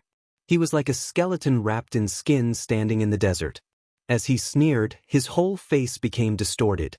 His sunken eye sockets, high protruding cheekbones, and mean lips were twisted. He had an indescribable cruelty and evil. First Elder. A tall and thin man, who looked more like a skeleton than Gu Qianchuan, slowly came over. At the beginning, when Gu Qianchuan was the acting city master, he disliked the title of First Elder very much. He dreamed of the position of city master and thought for many years before he sat in that position. What he liked most was to be called city master or even the acting city master. However, in the past 2 years, the dark world was surging. Under the great pressure, Gu Qianchuan had long lost the joy of being city master. He did not care about the title. He was even afraid to hear the title of city master now. Every time he heard these 2 words, he could clearly feel a great pressure. Yes. Gu Qianchuan nodded casually. Looking at the man in front of him, he narrowed his eyes slightly and smiled. Do you know why I brought you here? The man shook his head honestly. The thin man, who seemed to break at a touch, was not the best in Kunlun City. His strength barely reached the thunder-shocking realm. No matter how bad the foundation of Kunlun City was, it was not difficult to find some people who were stronger than him. However, Gu Qianchuan brought him here. His code name was Spectre. He was the person in charge of all the torture work in Kunlun City. He was also the most cruel and most aggressive psychopath in Kunlun City. He was only in charge of the torture work. Because if nothing unexpected happens, you'll have a lot of new toys in a few days. Undead, I'm very satisfied with you, very satisfied, especially in this kind of situation. Your existence is much more important than anyone else's.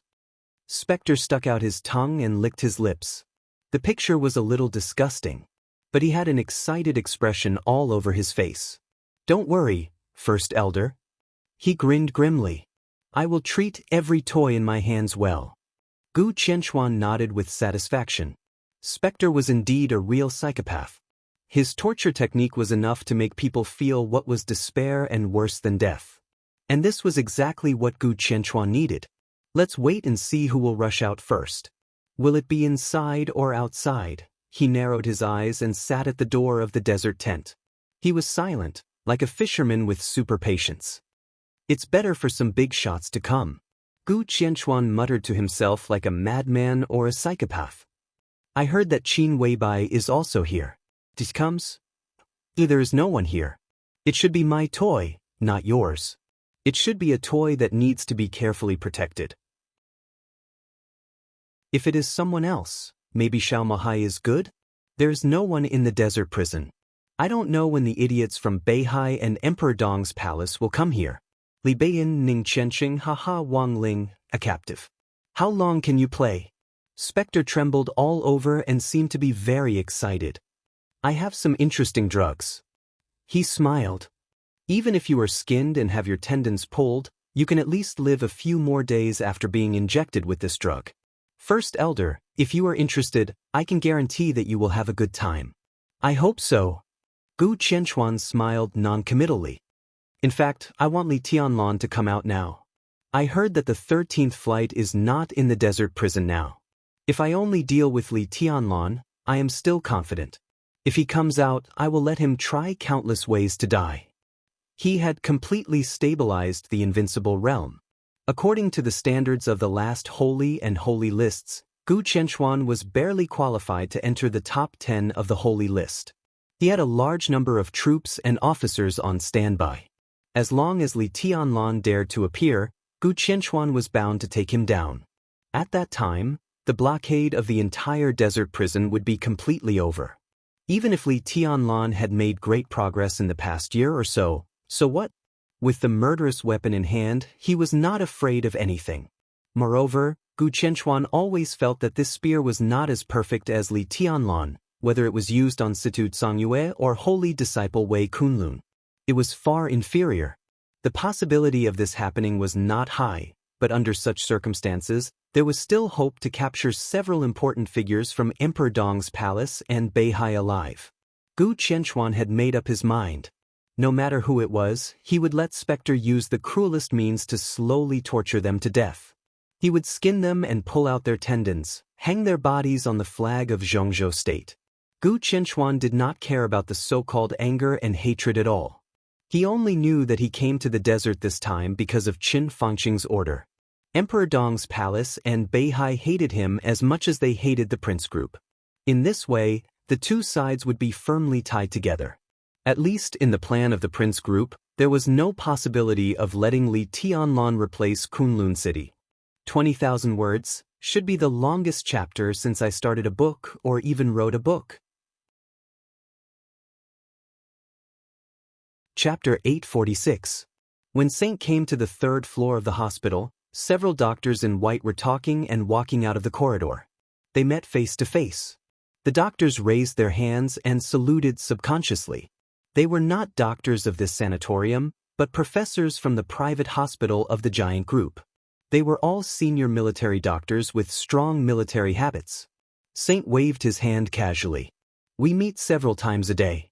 Don't be so polite. How's the situation? Overall, it's good. The leading doctor smiled bitterly.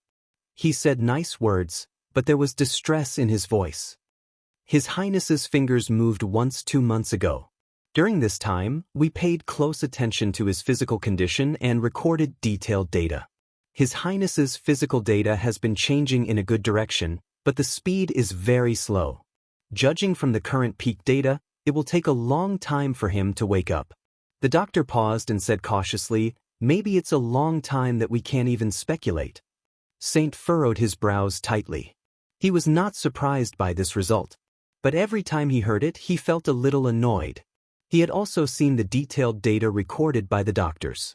In his opinion, the data that represented the physical condition was completely messy. Some of them were higher than others, and some were lower than others. Countless data, which could even represent the recovery of various organs of the human body, were placed in front of him like a heavenly book. Which aspect of the data you mentioned is the most serious? Saint asked. It's serious in all aspects. The doctor looked serious. But the most serious is His Highness's brainwave. His brainwave value is very low, and it grows very slowly. Sometimes it is even in a state of decline. From this point of view, His Highness probably doesn't want to wake up. Saint suddenly fell silent. Was he disheartened? He had loved a person for many years, and they had been apart for many years. He missed her day and night. He tossed and turned, longed and waited countless times, and every day felt like a year. The unimaginably heavy and majestic emotion accumulated in his heart day after day, and he carried it on his back year after year. The last time they met, he watched her die in front of him, burning and turning into ashes. He didn't even say a word. What was despair? Maybe he was really desperate at that time. Saint was silent for a long time before he said in a low voice, I understand. The doctors instinctively saluted again and walked past him while discussing among themselves. Saint hesitated for a moment, but still continued to move forward. The third floor of the hospital wasn't big, and there weren't many injured people living there, such as Azure Dragon Gongsun Chi, Black Tortoise Li Wangxing, and Vermilion Bird Yi. As time passed, more and more people were discharged from the third floor, and now there was only one person left on the third floor. He had been in a coma for almost 2 years, and he had only managed to move his fingers 2 months ago. Saint came to the ward and pushed the door open. The man who was once recognized as the strongest assassin in the entire dark world, and even dared to fight against the real heavenly sun, was lying on the sickbed, breathing weakly and lifelessly. Situ Tsongyue sat by the side of the bed, holding a comb to gently comb his hair. She calmly looked at her unconscious little brother, her expression so gentle it made one's heart ache. Lu Yun, the director of Yuzhou Special Operations Bureau, stood aside and watched this scene motionlessly like a statue. Upon seeing Saint enter, Lu Yun moved his body and nodded. He said softly, "Your Highness." Saint patted him on the shoulder and looked at Tribulation lying on the bed. Looking at Tribulation, who was lying on the bed, she whispered, "I just met the doctor and asked him. He's recovering well, at least getting better. Although it's been a long time, there's still hope for him to recover." Situ Tsongyue nodded and said softly, "What's the matter?" Saint hesitated and shook his head. "Nothing." Situ Tsongyue glanced at him with some doubts, but she didn't ask much. She just said, "When do we set off?" "Set off?" Saint raised his eyebrows. "To the desert." Situ Tsongyue spat out 3 words with a calm and indifferent expression. The blockade of the desert prison by the Beijiang military region had become the biggest news in Zhongzhou State. Ordinary people didn't know, but people with certain information channels knew what it meant. The blockade this time might not be the key to the next election and the game with Beihai, but it was enough to determine the position of Emperor Dong's palace in this revolution.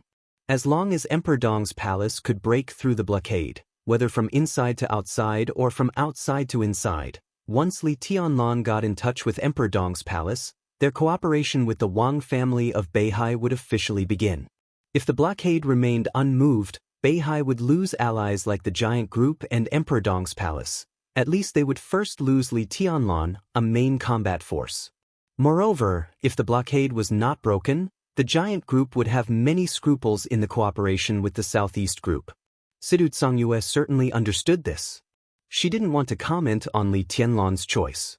In her opinion, there was nothing wrong with letting Emperor Dong's palace replace Kunlun City, but there was nothing wrong with letting Emperor Dong's palace become the second Wang family of Beihai. It was just that the choice was different. She knew very well that after Li Huaqing and Qin Fangqing visited Li Tianlan in person, Li Tianlan showed his intention to cooperate with Beihai. In the eyes of the two giants, it was undoubtedly a betrayal. Once Qin Fangqing really took over Beihai, how good would the end of Emperor Dong's palace be? The most important thing at the moment was to break the blockade of the Beijiang military region.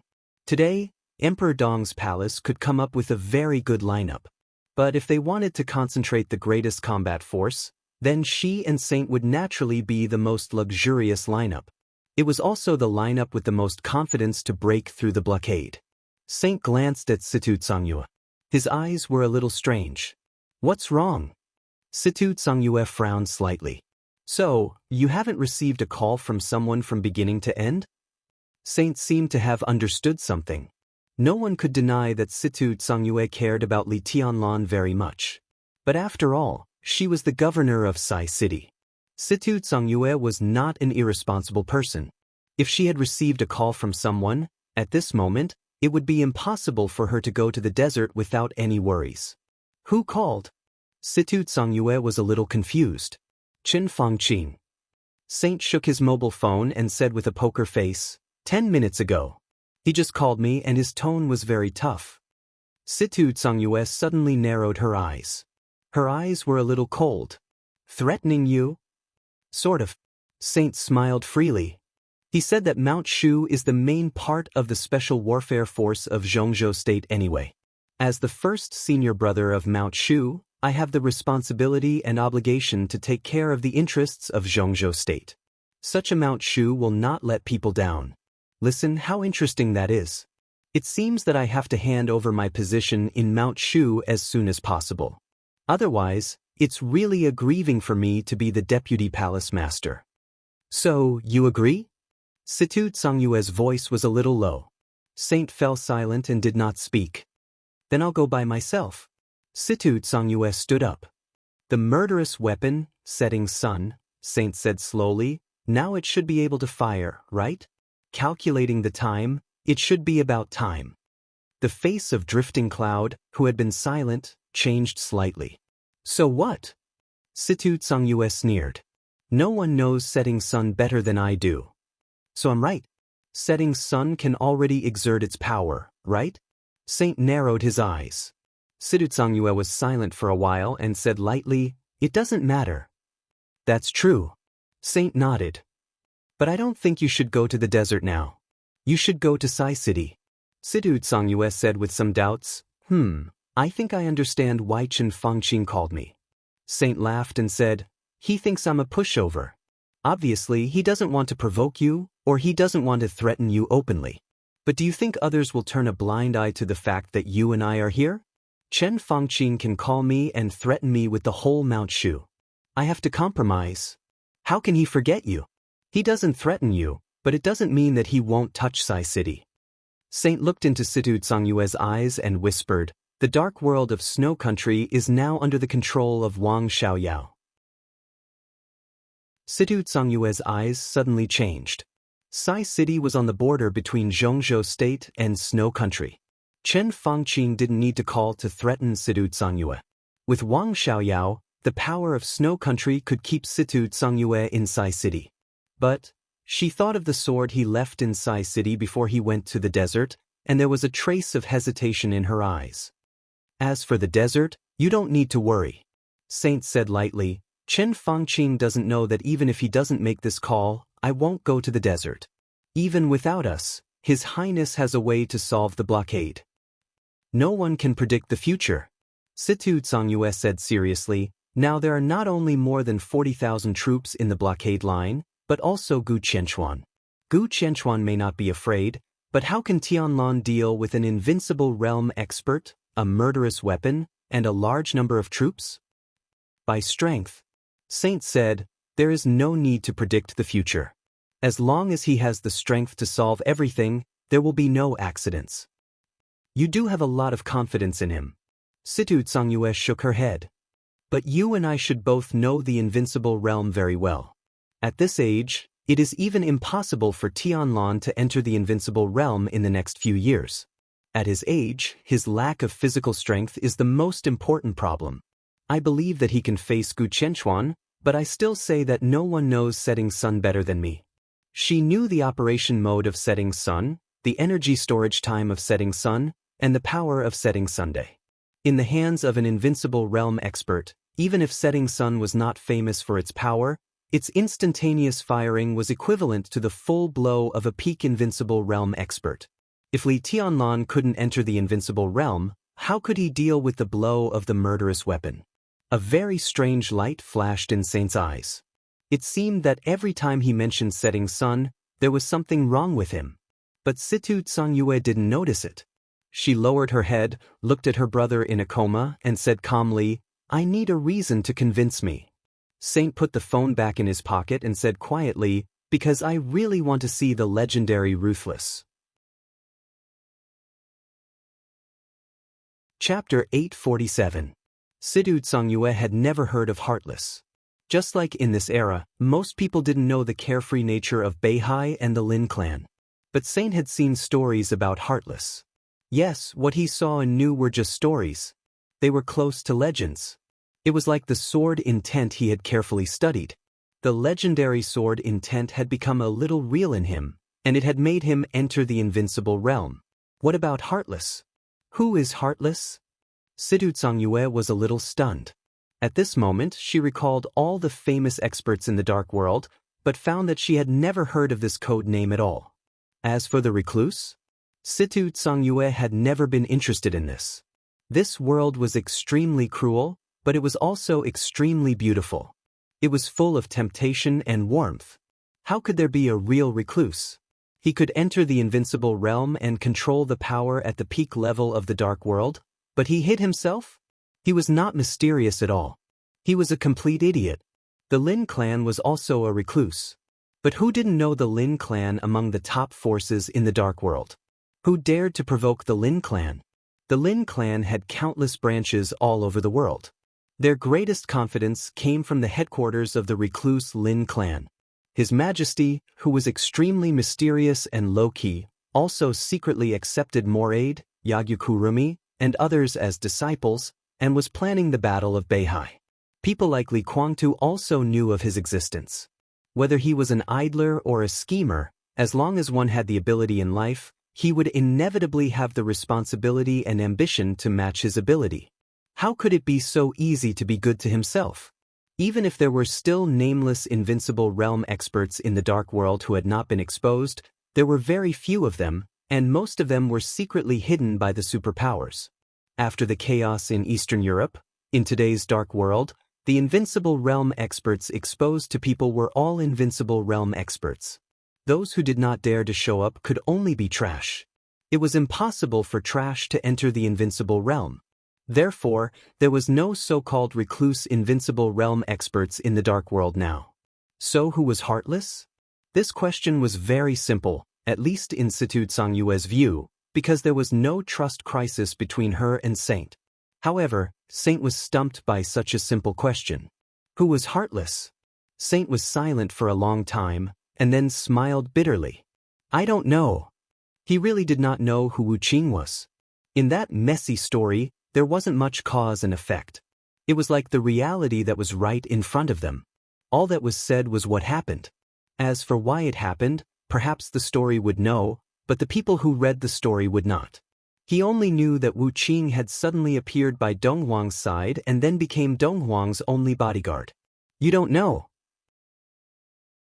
Situ Tsangyue's eyes were a little strange. She gently tilted her head and slightly opened her red lips.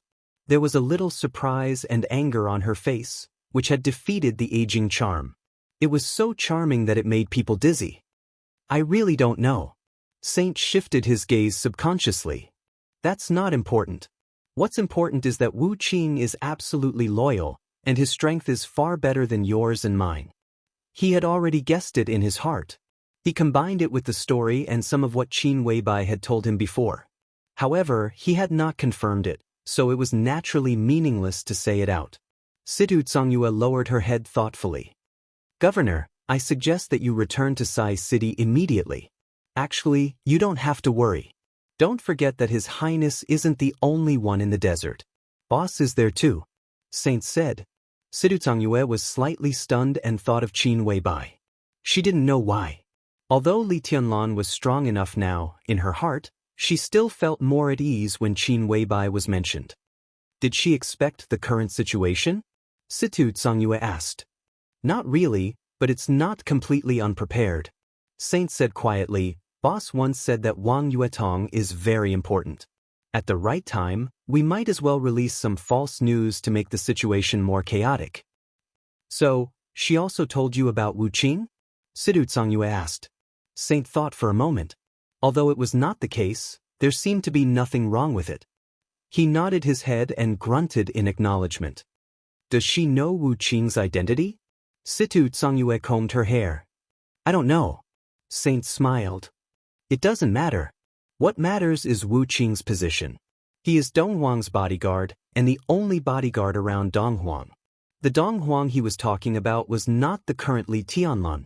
In that era, there were many experts in Emperor Dong's palace, covering the sky and the sun. Dong Huang's edge shrouded the whole dark world.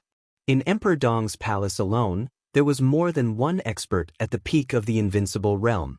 But only Wu Qing was qualified to be the only bodyguard around Dong Huang. What kind of scene was that? In the end of that story, even the invincible chosen one would fail and die in her hands. But Wu Qing never had a defeat. Because of Wu Qing. The light slowly faded with heat and dryness. There was no wind tonight. The windless night in the desert was the best exquisite in the world. Boundless yellow sand. Endless starry sky. The stars were bright and the yellow sand was soft. The sky here was low and bright, looking desolate and empty. Xiao Mahai stood under the starry sky, feeling a little lonely. The night sky was beautiful, but he didn't like it very much. It was not because he was lonely. It was because it was difficult to lurk in such an environment. Not far away was the front line of the 43rd Army. Nearly 20,000 soldiers set up the first blockade line on the front line. About 10 miles away, an armored corps of 10,000 soldiers set up the second front line. 40 miles away, a semi-automatic artillery corps was the third line of defense. The outermost was the field corps. Yes, in one day, 4 lines of defense had been set up outside the desert prison. The fourth line of defense just arrived here 2 hours ago. It was a reinforced division of nearly 10,000 soldiers.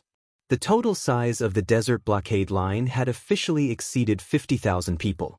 The determination of someone in the council had been revealed. Xiao Mahai looked at the lights in the distance that almost lit up the whole desert, his expression solemn. He was a smart man, but also a stupid man. There was no doubt about his loyalty to Li Tianlan.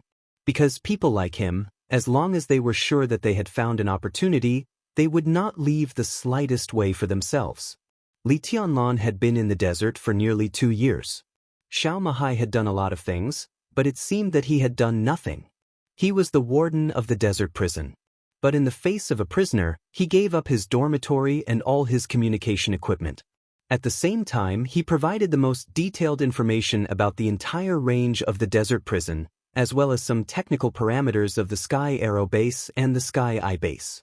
Dongsheng Wudi and Yi Dongsheng had been here. Military counselor had been here. Li Beidian had also been here once. Qin Weibai had even lived here. This was the desert prison, the most strict and mysterious forbidden area in Zhongzhou State. But anyone who had something to do with Li Tianlan seemed to be able to treat this place as a hotel where they could come and go as they pleased. The small amount of funds in the desert every year was blatantly appropriated by Xiao Mahai in an almost extravagant manner. Birds and beasts, delicacies, famous cigarettes and wine. He even brought his daughter and sister here to serve Li Tianlan. He ignored the overt and covert warnings of Zhongzhou State and did not care about the people who criticized him in the council. Even when Li Huaqing and Chen Fangqing came, he only cared about Li Tianlan and completely ignored the 2 giants who stood in the highest position in Zhongzhou State. He did everything he could to the real extreme. There was no way out. But he gained Li Tianlan's trust in the shortest time. True trust and even appreciation. As a result, he was given opportunities that countless generals of his rank, and even those with better backgrounds than him, could not get. A year later, as Li Tianlan left the prison, the General Staff Headquarters, the Navy Headquarters, the Army Headquarters, and the Blood Battalion. He could choose any of these extremely prominent positions. Of the 4 positions, except for the Secretary General of the Army Headquarters, which was the deputy, the other 3 were all real top leaders, which could be said to be the top positions with real power in the entire Zhongzhou State. This was enough to show how rich Li Tianlan was in return for him. But he did not want any of them. He really wanted to follow Li Tianlan and did not care about the so-called prominent positions at all. He often thought that the ancestors of the 7 sword-holding families above the clouds in Beihai must not have thought that their families would have today when they started their business with the chosen one of the Wang family of Beihai. Xiao Mahai occasionally thought about it and looked forward to it. He firmly believed that the chief butler of Emperor Dong's palace would be more prominent than the position promised to him by His Highness. Maybe not now, but definitely in the future. He cut off all his retreat routes and exchanged absolute loyalty for Li Tianlan's full trust. So until now, in the face of the vast army of more than 50,000 people and the invincible realm experts with murderous weapons, he still did not think about retreating, even though he knew that his chances of breaking out of the encirclement were slim. The blockade of more than 50,000 troops. If Li Tianlan was really locked here, Xiao Mahai could be sure that his end was doomed to be extremely miserable. Because after losing Li Tianlan, no one would let him go. So the army blockading the prison was not only Li Tianlan's business, but also Xiao Mahai's business. The greatest loyalty was nothing more than no matter what the problem was, as long as it was his boss's business, it would definitely be his business. so he did not think about retreating. In any case, he had to try his best to get out of here. Xiao Mahai took a deep breath and took a step forward. At the same time, Tianan, Xinyuan City. In the night that came earlier than the desert.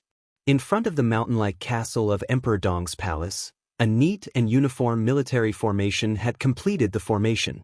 Silent, resolute, iron-blooded, piercingly cold, and sharp. This was a small army of less than 2,000 people, but at this moment, the spirit, energy, and spirit of the entire army seemed to have risen to the peak.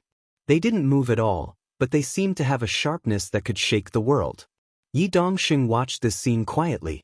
This was the nightmare army of Emperor Dong's palace, which had become famous in Tianan. And directly opposite the army, standing opposite the nearly 2,000 soldiers, was a row of young people. Yes, a row. Lin Yuxian, Li Beiyan, Bai Yuming Yi Huayu, Fairy Tale, Ning Qianxing guarded Xinyuan City. The elders of the Li family assisted Ning Qianxing in guarding Emperor Dong's palace.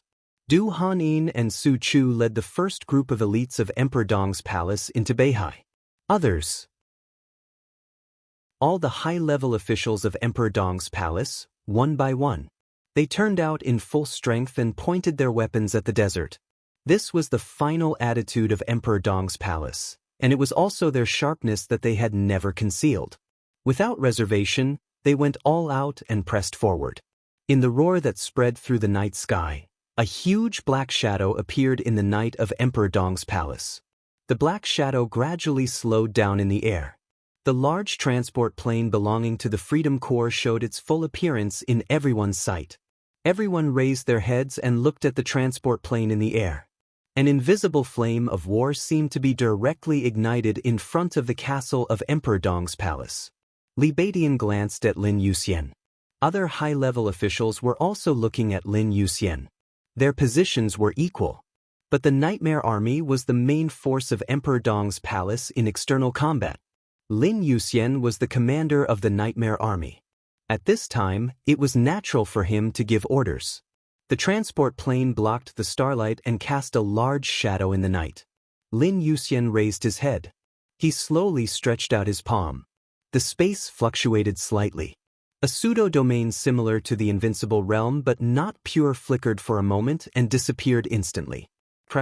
An incomparably clear and melodious sound of friction suddenly rang out. His palm seemed to hold something.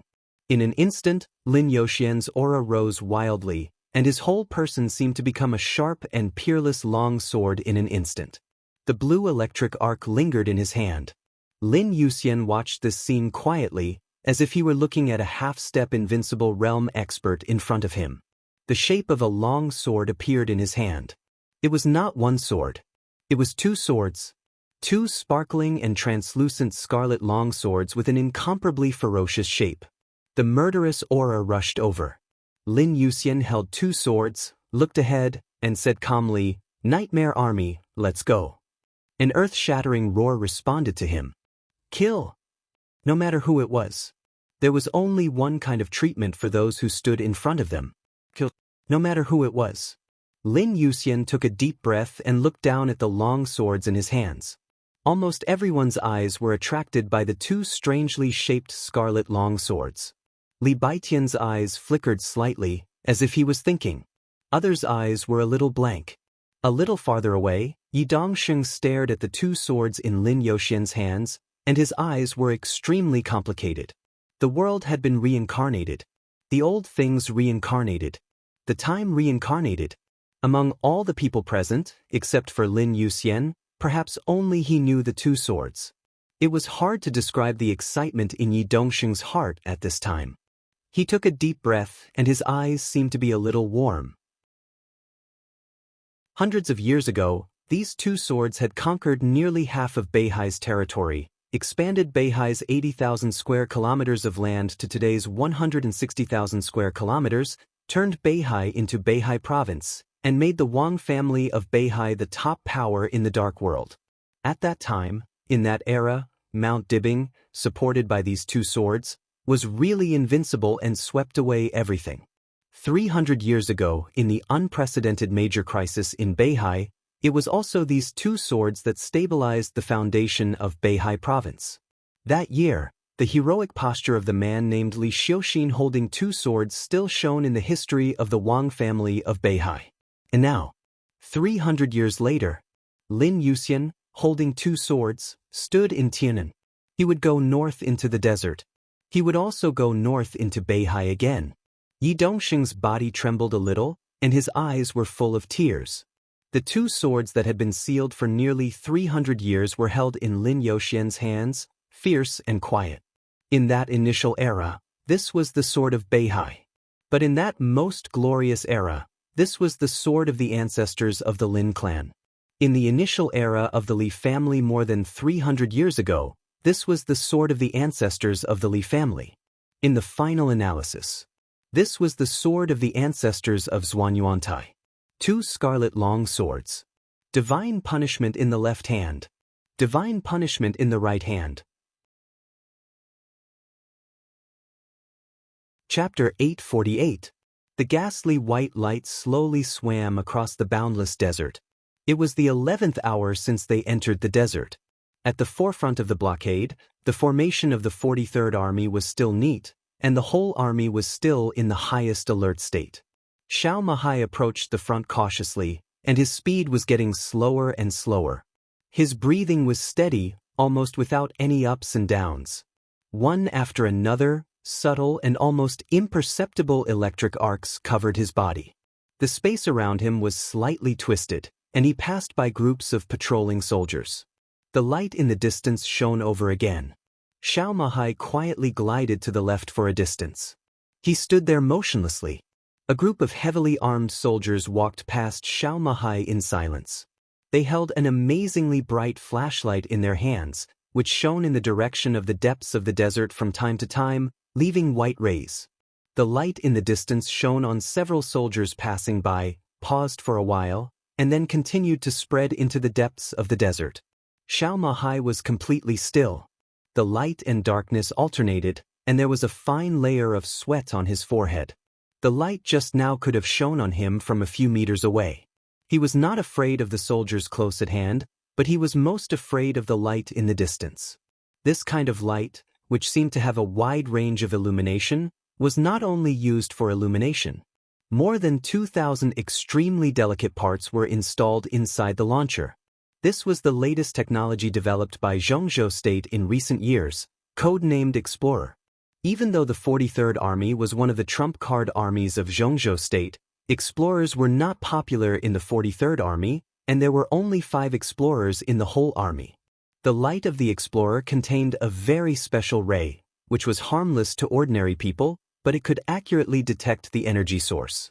The so-called energy, when used in martial arts, meant different realms of martial arts. Ice-condensing realm, fire-flaming realm, thunder-shocking realm. Ice and fire, lightning and thunder, they were all energy. The ray inside the explorer was extremely sensitive to all kinds of energy. Even if an expert at the peak of the thunder-shocking realm was in the strongest hiding state, he could not hide under the light of the explorer.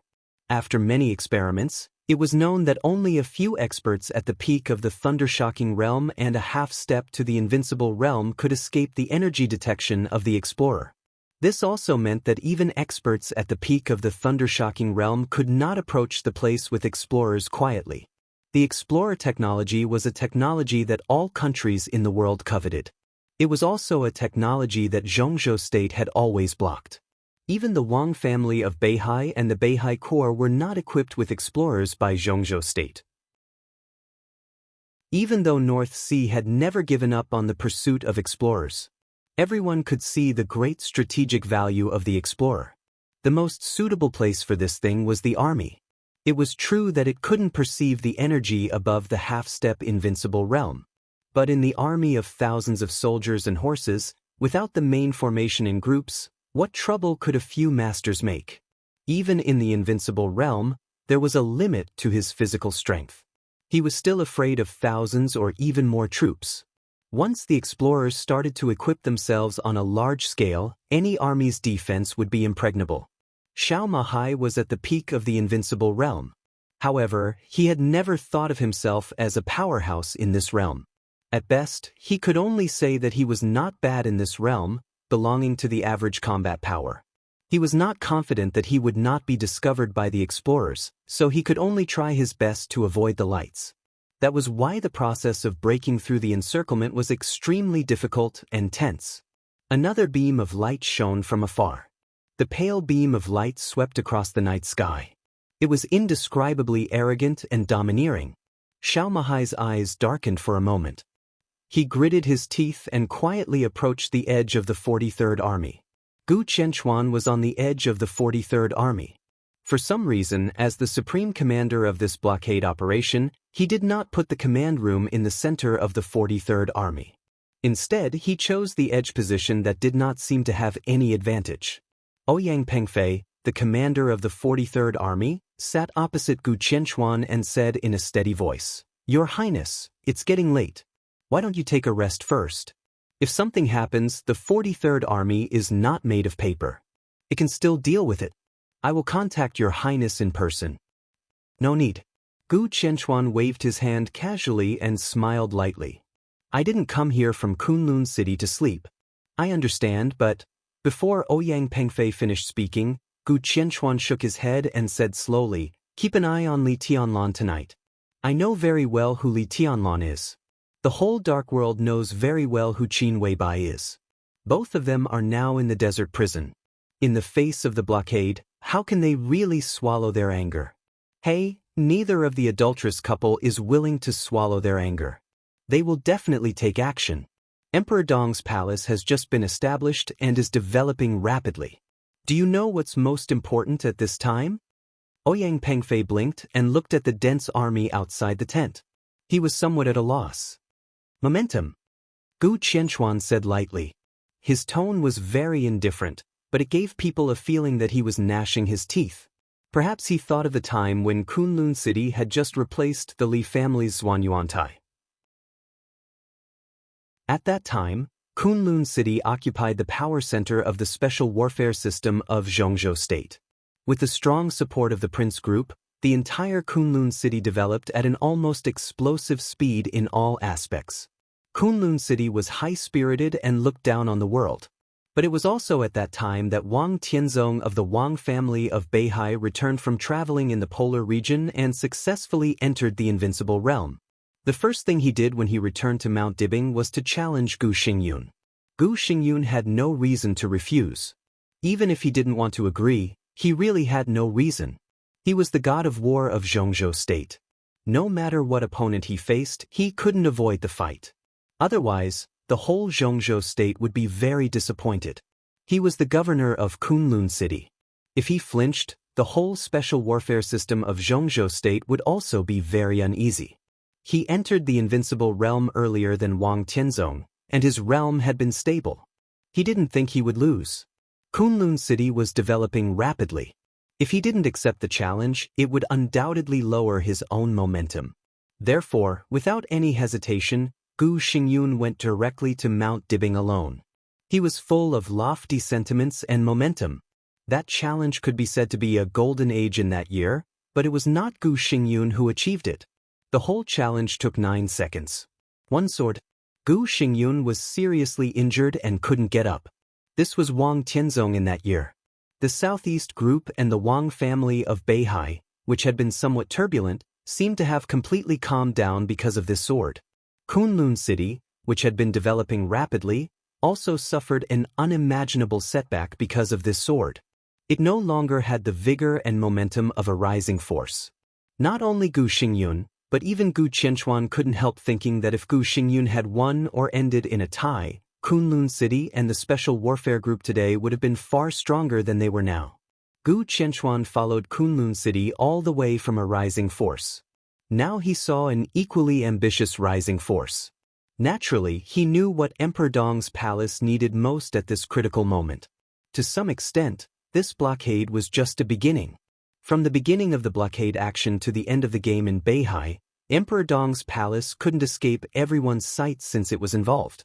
For Li Tianlan and Emperor Dong's palace, this was the key. Whether they could soar or not depended on whether they could not retreat. Zhongzhou State was very strong, so were other forces.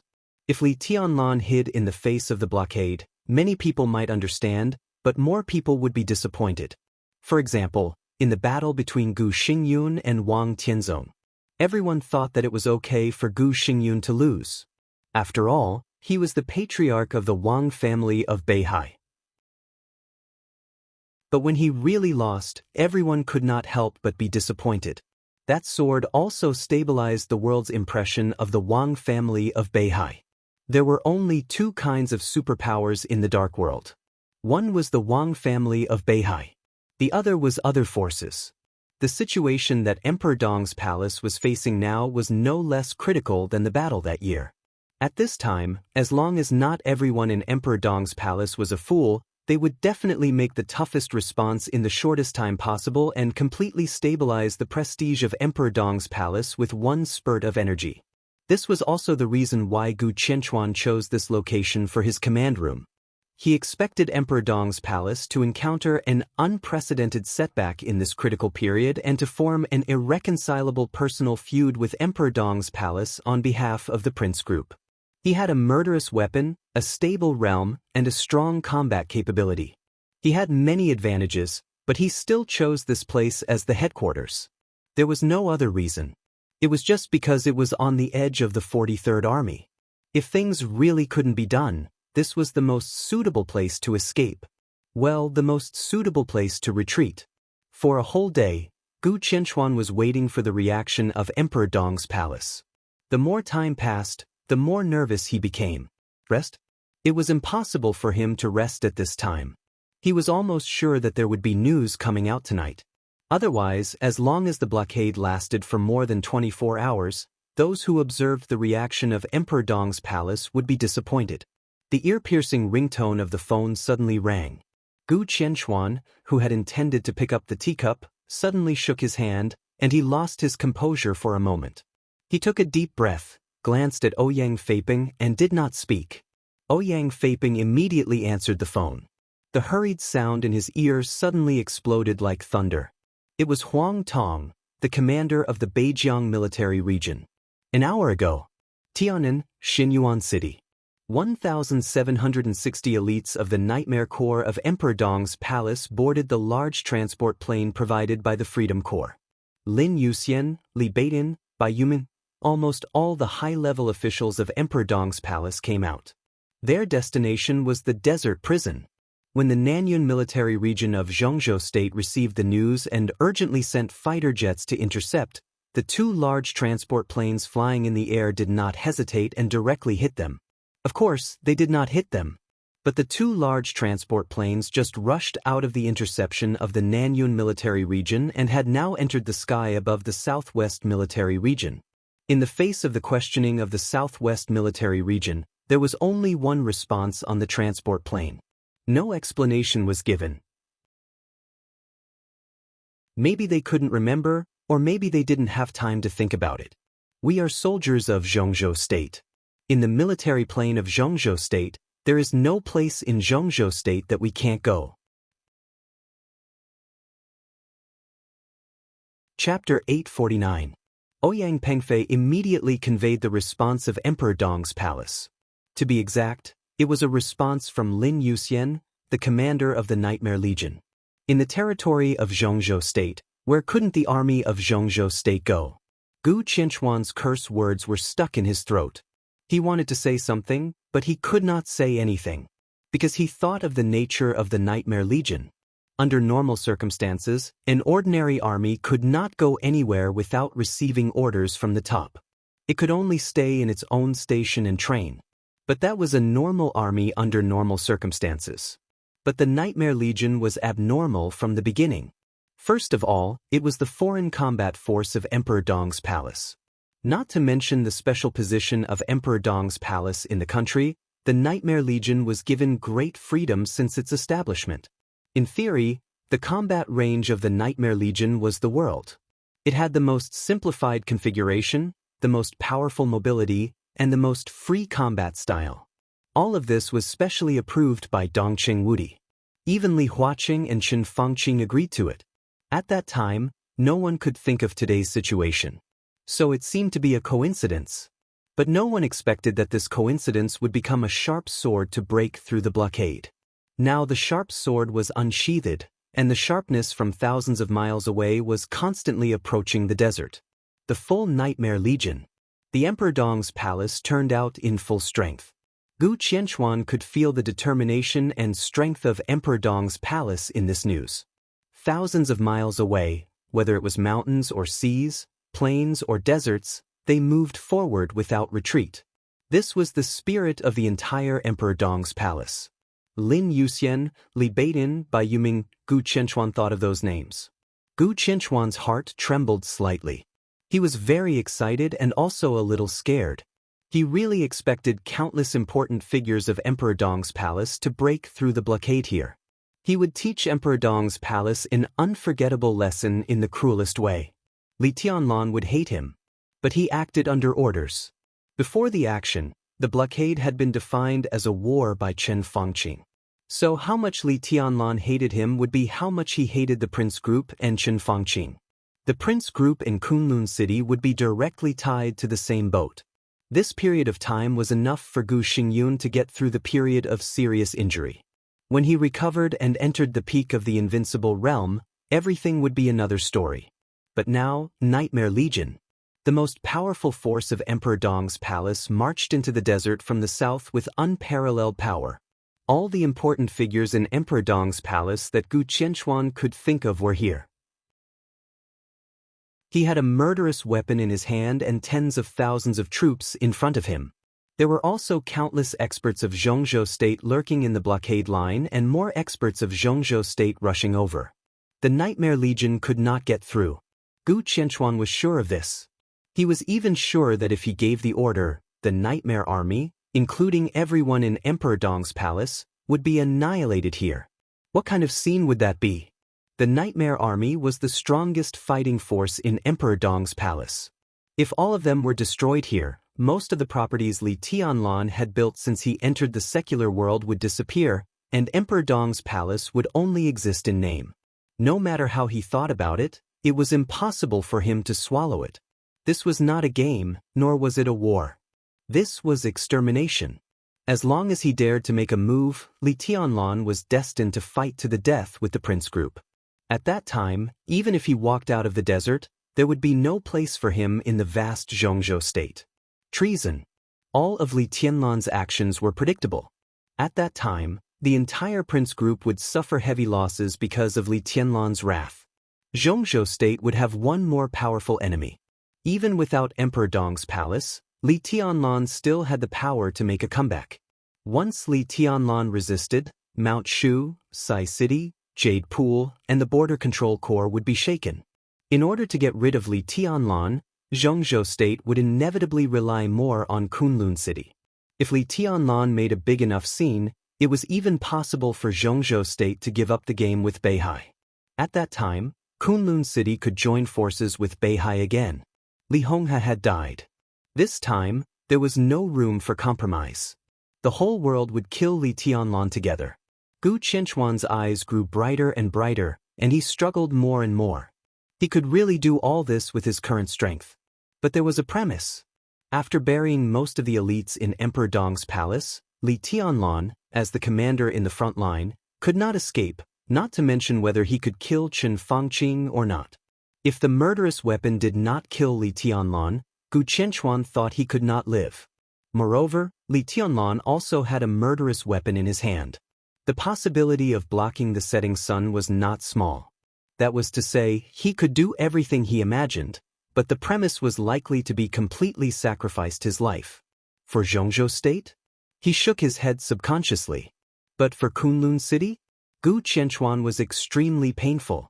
He could be sure that as long as he gave an order, Kunlun City could have an incomparably brilliant future. But such a future was almost impossible for him to see. Was there any meaning to such a future? Gu Qianchuan did not know. He really did not know whether it was meaningful or not for a while.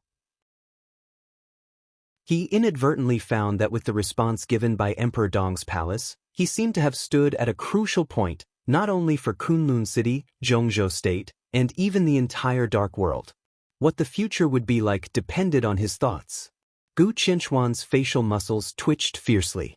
He looked at Ouyang Pengfei, who was silently observing him, narrowed his eyes, and suddenly asked, "If Nightmare Corps launches an attack on us, what will the attitude of the 43rd Army be?"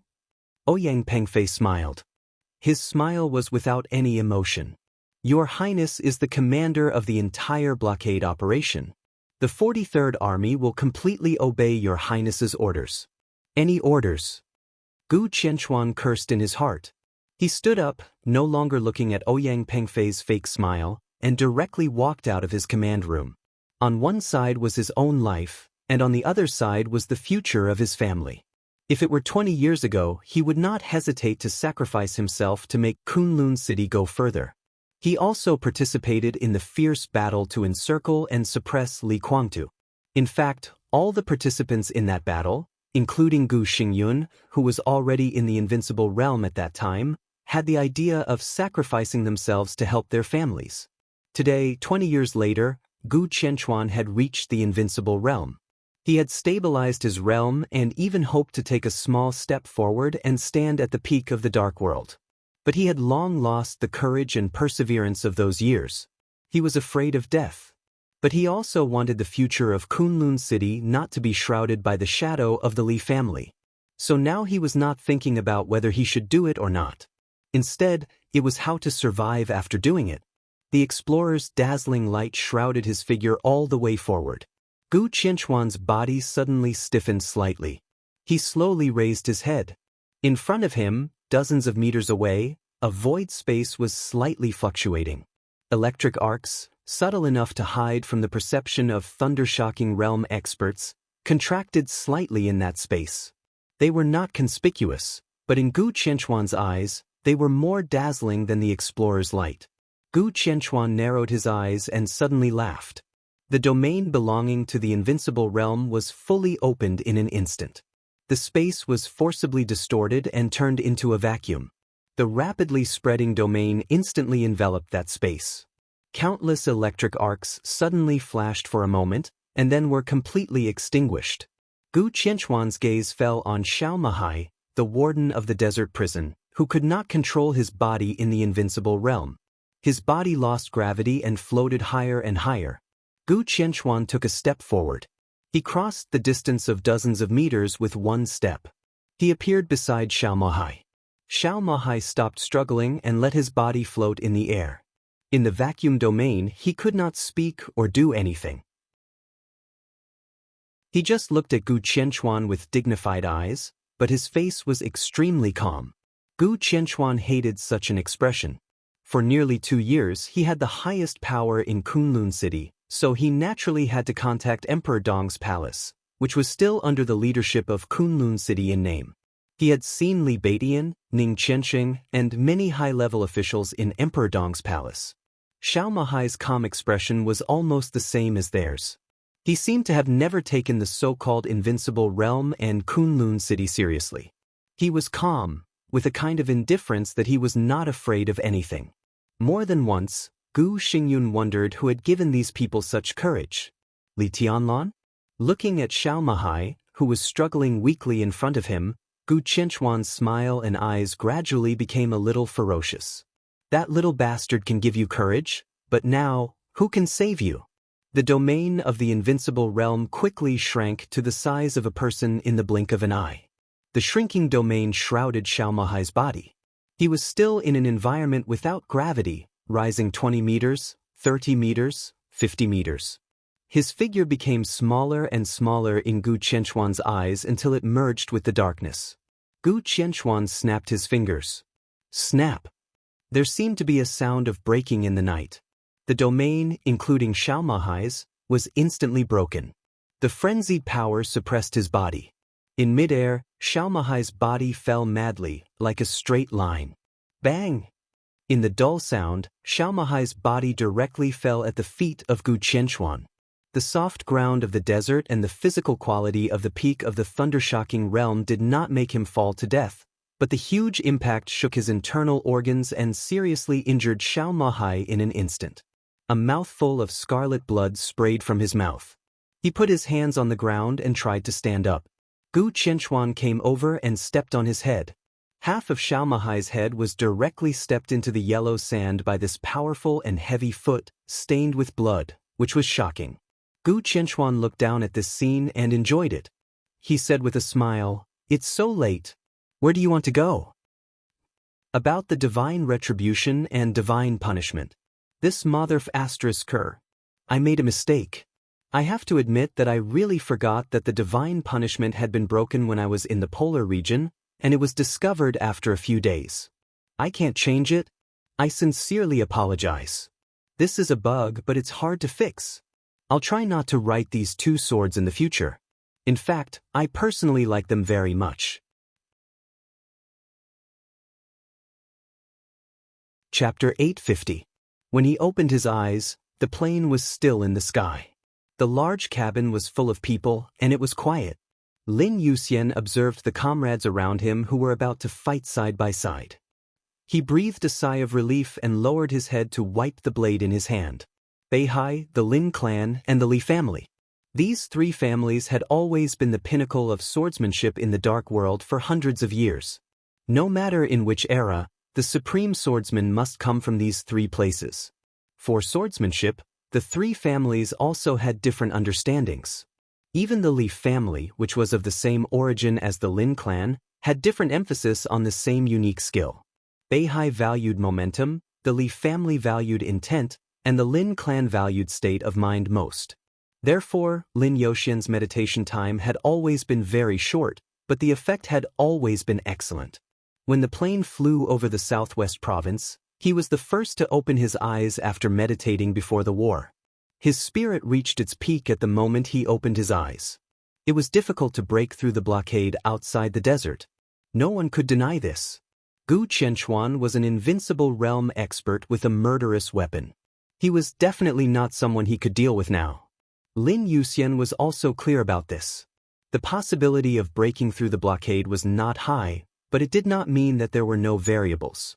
Lin Yuxian did not think that Zhongzhou state would be so determined to launch a war against Emperor Dong's palace. In a place he could not see, Dong Qingwudi and Chen Fangqing must have been at daggers drawn. The final result was still unknown. But once the action began, Lin Yuxian could not retreat at all. Blood stained the desert, and a large number of casualties were inevitable. Once the casualties reached a certain level, would Zhongzhou state call a stop? The second variable was the desert. Li Tianlan was still cultivating his sword. Lin Yuxian did not know how strong Li Tianlan was now. But if he could know that the prison was blocked, he would inevitably respond. At that time, they would cooperate from inside and outside. No matter how tight the blockade was, there would inevitably be some omissions. The third variable was the Wang family of Beihai. Blocking the desert prison meant that some people in the parliament would launch a real general attack on Beihai. The prison could not be blocked for too long, and Li Tianlan could not know the news for too long.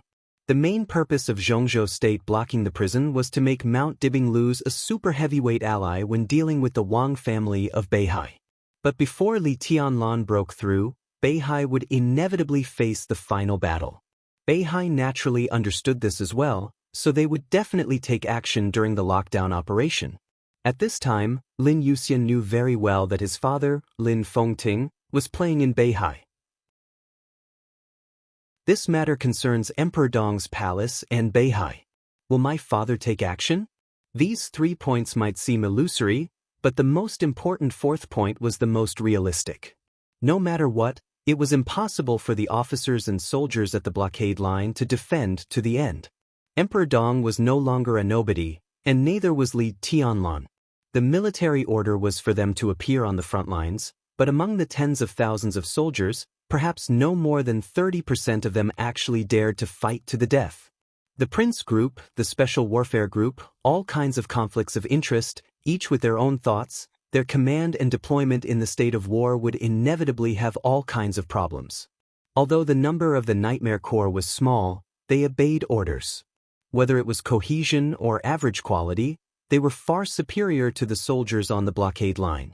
In the chaos of Eastern Europe, the Snowdance Corps under Li Tianlan's command crossed the borders of several countries with thousands of troops a day ago and defeated enemies more than 10 times their own, which was praised as a miracle by the Dark World.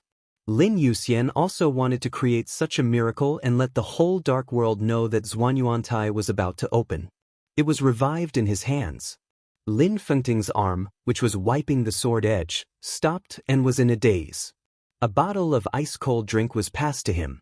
When it touched his skin, it refreshed his mind. Lin Fengting froze and took the drink subconsciously. The illusory sword intent enveloped Lin Fengting, and the surroundings became a space that isolated all sounds. Li Baidian flicked his fingers casually and said with a smile, "Are you in a daze?" Feeling the surrounding great void sword intent, Lin Fengting could roughly judge Li Baidian's comprehensive strength. He took a deep look at him and laughed. "I'm thinking, if Zhuanyuantai really appears from Zhongzhou State, what flag, or badge, should I use? What do you think of the old one?" "Not very good." "The old badge? The one from the Tianlan family? That's more representative of the Li family, isn't it?" Li Baidian shook his head disapprovingly. "Then we have to design a new one." Lin Yuxian nodded thoughtfully. "Yes, I happen to know a designer. That figure, oh, that professional level. Let's talk about it another day." Li Baidian laughed. "I don't believe in professional level. They don't know swords or what Zhuanyuantai is. I want to design it myself." Lin Yuxian said. "With your sense of beauty that has been eaten by a dog?" Li Baidian looked contemptuous. "Get out." Lin Yuxian laughed and scolded. "Hey, you still don't admit it. What's the name of that girl? Qingwan? She has been chasing you, right? Aren't you attracted to such a beautiful girl? If you are the heir of the Lin clan, I can understand, but you are not now. Branch, do you understand? He's poor, but he has a good family background, looks, a good figure, a good education, a good talent, and you're poor, but you have a good family background, you have a good appearance, you have a good figure, you have a good education, you have a good talent? Screw you." Lin Yuxian sat aside with a disgusted look. Li Baidian's face became serious. "You really don't want to think about it? Wu Qingwan is currently the most promising person to become one of us. She can break through the thunder-shocking realm at any time, and she is 2 years younger than you. You know what that means." Lin Yuxian did not speak but shook his head silently. Li Baidian sighed and said softly, "So I'm right. Your sense of beauty is really eaten by a dog." Lin Yuxian took a deep breath and did not speak. He waved his hand and directly dispersed the great void sword intent in front of him. The great void sword intent condensed again after dispersing. Li Baidian came over with a smile. "I say, what kind of girl do you like? I'll introduce you to one." "You can't." Lin Yuxian shook his head and said lightly. He had never felt that he liked anyone. But every time he mentioned the words such as his future partner, girlfriend, or wife, he would always think of a pair of firm and crystal eyes. That was in Huading 2 years ago. Before the maneuver of the 2 academies, when he and Li Tianlan seriously injured Gu Qianchuan and Gu Xingyun, the slim figures stood in front of Gu Xingyun without hesitation. He could not forget it. Lin Yuxian lowered his head and was silent for a long time before he murmured, "So beautiful." Li Baidian was a little confused. If Tianlan didn't replace Kunlun City, Beihai would still be the same, Emperor Dong's palace would be in the south, and my Zhuanyuantai would replace Kunlun City. What kind of scene would Zhongzhou State be at that time? Lin Yuxian suddenly asked. Li Baidian was stunned for a long time before he became serious. He said solemnly, "The best scene." Unfortunately, no one thought of it or deliberately ignored it. Lin Yuxian said lightly, "But it doesn't matter. When we get through this, maybe we should talk about it." Li Baidian thought of the scene that Lin Yuxian said and was a little lost in thought for a moment. It was rare that he did not speak. The plane passed through the night and kept moving forward. On the way, the plane was flying. In the deep night, the luxury plane was about to arrive at an airport in the northwest of Zhongzhou State. His Majesty sat in the modified comfortable cabin and looked at the dark night outside the window. Suddenly, he said thoughtfully, "How much do you think Qin Weibai weighs in Li Tianlan's heart?" Moraid was stunned and did not speak. He did not understand love. The relationship between men and women always stayed at the most primitive stage. He had no wife and daughter, and he had never considered these. He thought that the answer he gave would not be correct. Maybe, it's more important than everything. Jiang Guochu was silent for a long time before he said softly, "More important than everything." His Majesty muttered these words to himself. He was a little lost in thought, and no one knew what he was thinking of. Why is it more important than everything? His Majesty suddenly asked. I can see the ambition in Li Tianlan's eyes. The country and the world he wants are all in it. Will a woman really be more important than everything in his heart? Morade's face was a little strange. He wanted to say something but stopped on second thought. He thought, how could you not know Li Tianlan? His Majesty glanced at him and did not explain anything. He really did not know Li Tianlan. In particular, he did not understand Qin Weibai's position in Li Tianlan's heart. Because if I were Li Tianlan, Qin Weibai's position in my heart would be more important than everything. Jiang Guochu said seriously. More important than the Jiang family of South America? His Majesty smiled faintly. But Jiang Guochu's answer was without hesitation. Yes, more important than the Jiang family of South America. His Majesty fell silent. She's worth it, Jiang Guochu said again. Huh, His Majesty sighed and did not speak. Your Majesty's question is very strange. Morade suddenly said. Because I'm hesitating. His Majesty turned to look at the dark sky outside the window. I have a piece of news. If Qin Weibai is really more important than everything in Li Tianlan's heart, this news is enough to make Li Tianlan completely crazy. But I can't predict how crazy he will be. Maybe he will completely destroy the balance of the dark world today. So I've been thinking about whether to release the news or not.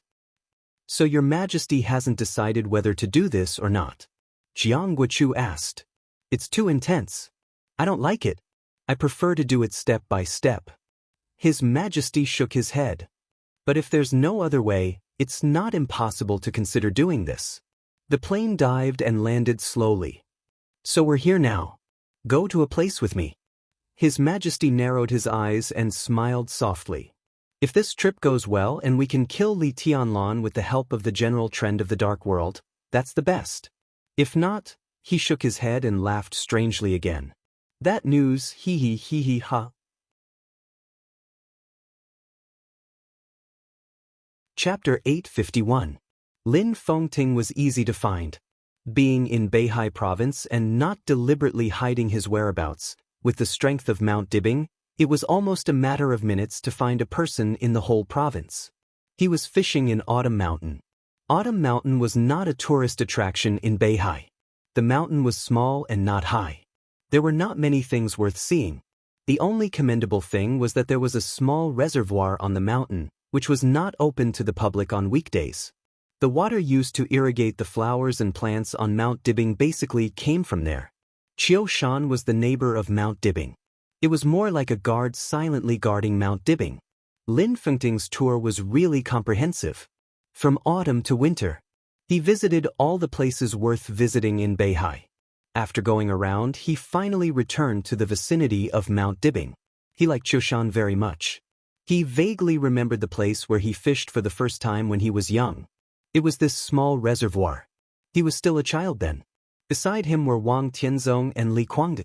In front of him were his father, Uncle Li, and Uncle Wang. 3 men capable of overturning the entire dark world were betting on whose fishing skills were better. 3 children are fighting.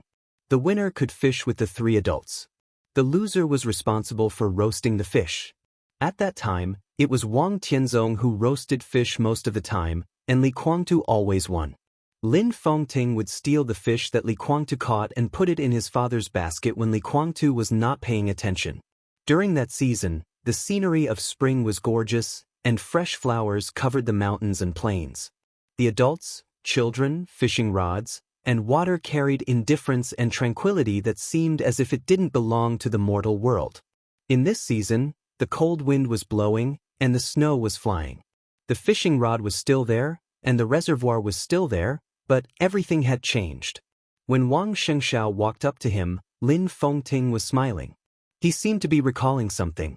His eyes were calm, but his smile was a little sad. Wang Shengshao narrowed his eyes, hesitated for a moment, and did not speak. Can you roast fish? Lin Fengting suddenly asked. Yes. Wang Shengshao laughed and said, Yuetong likes to eat fish very much. I learned how to eat it when I was a child. I haven't cooked for a while, but I think I haven't forgotten how to cook it. Keep it simple. Let me taste your cooking. Lin Fengting handed a small bag to Wang Shengshao, which contained some chili, cumin, and other seasonings. Wang Shengshao did not refuse and waved his hand casually. Flaming fingers. The snow-soaked branches became dry again. Wang Shengshao started a fire and slowly peeled off all the fish scales. Lin Fengting watched all this quietly without saying a word. Is there something on your mind, uncle?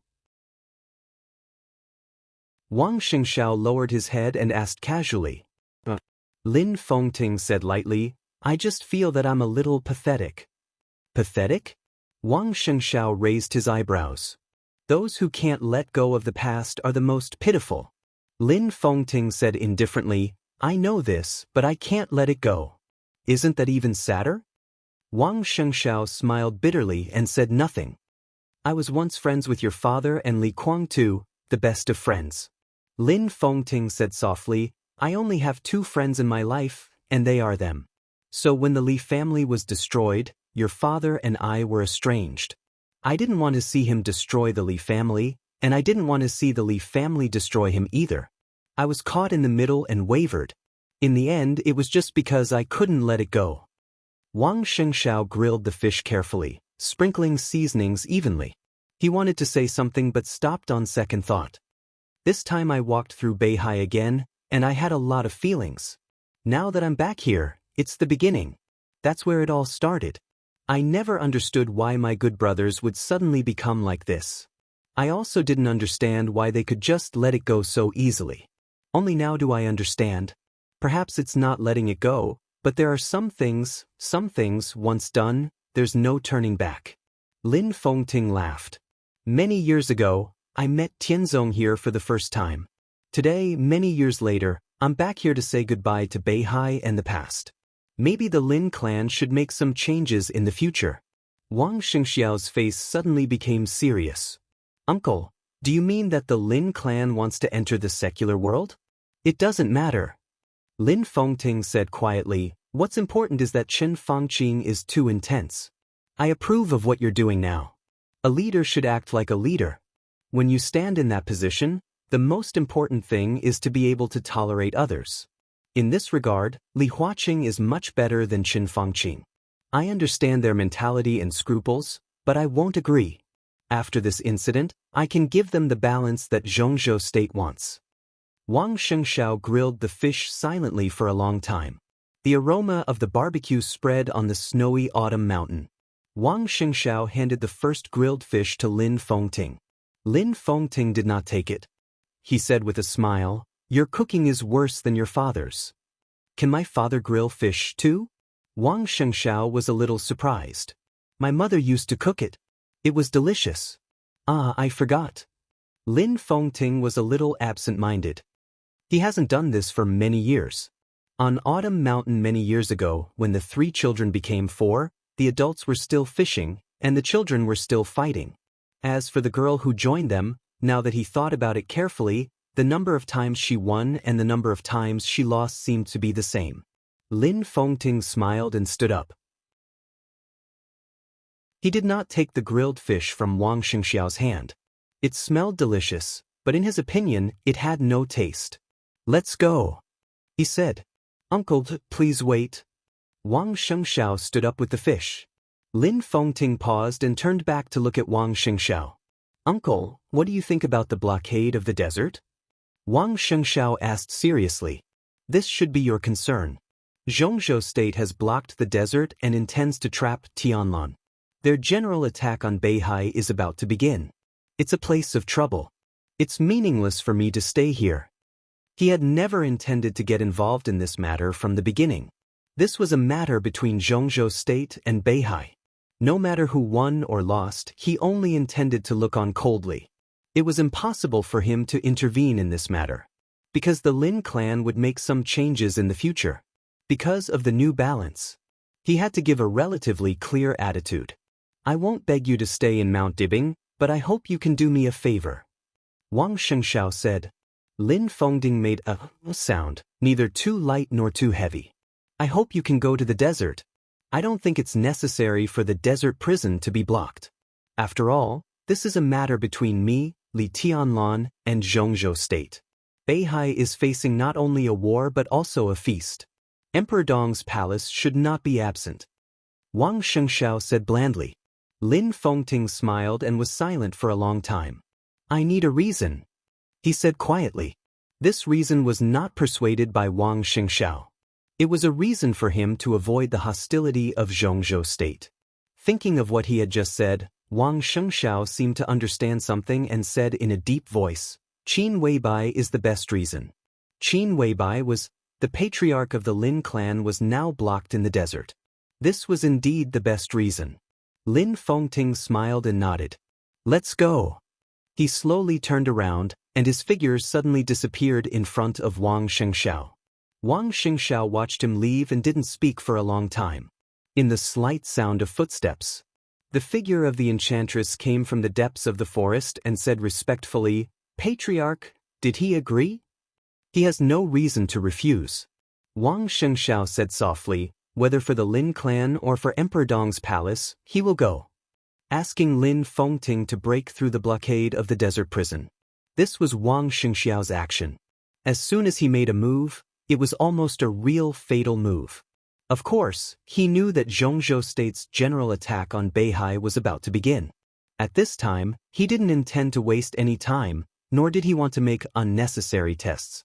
Now that they had officially fallen out, he would go all out in every move he made.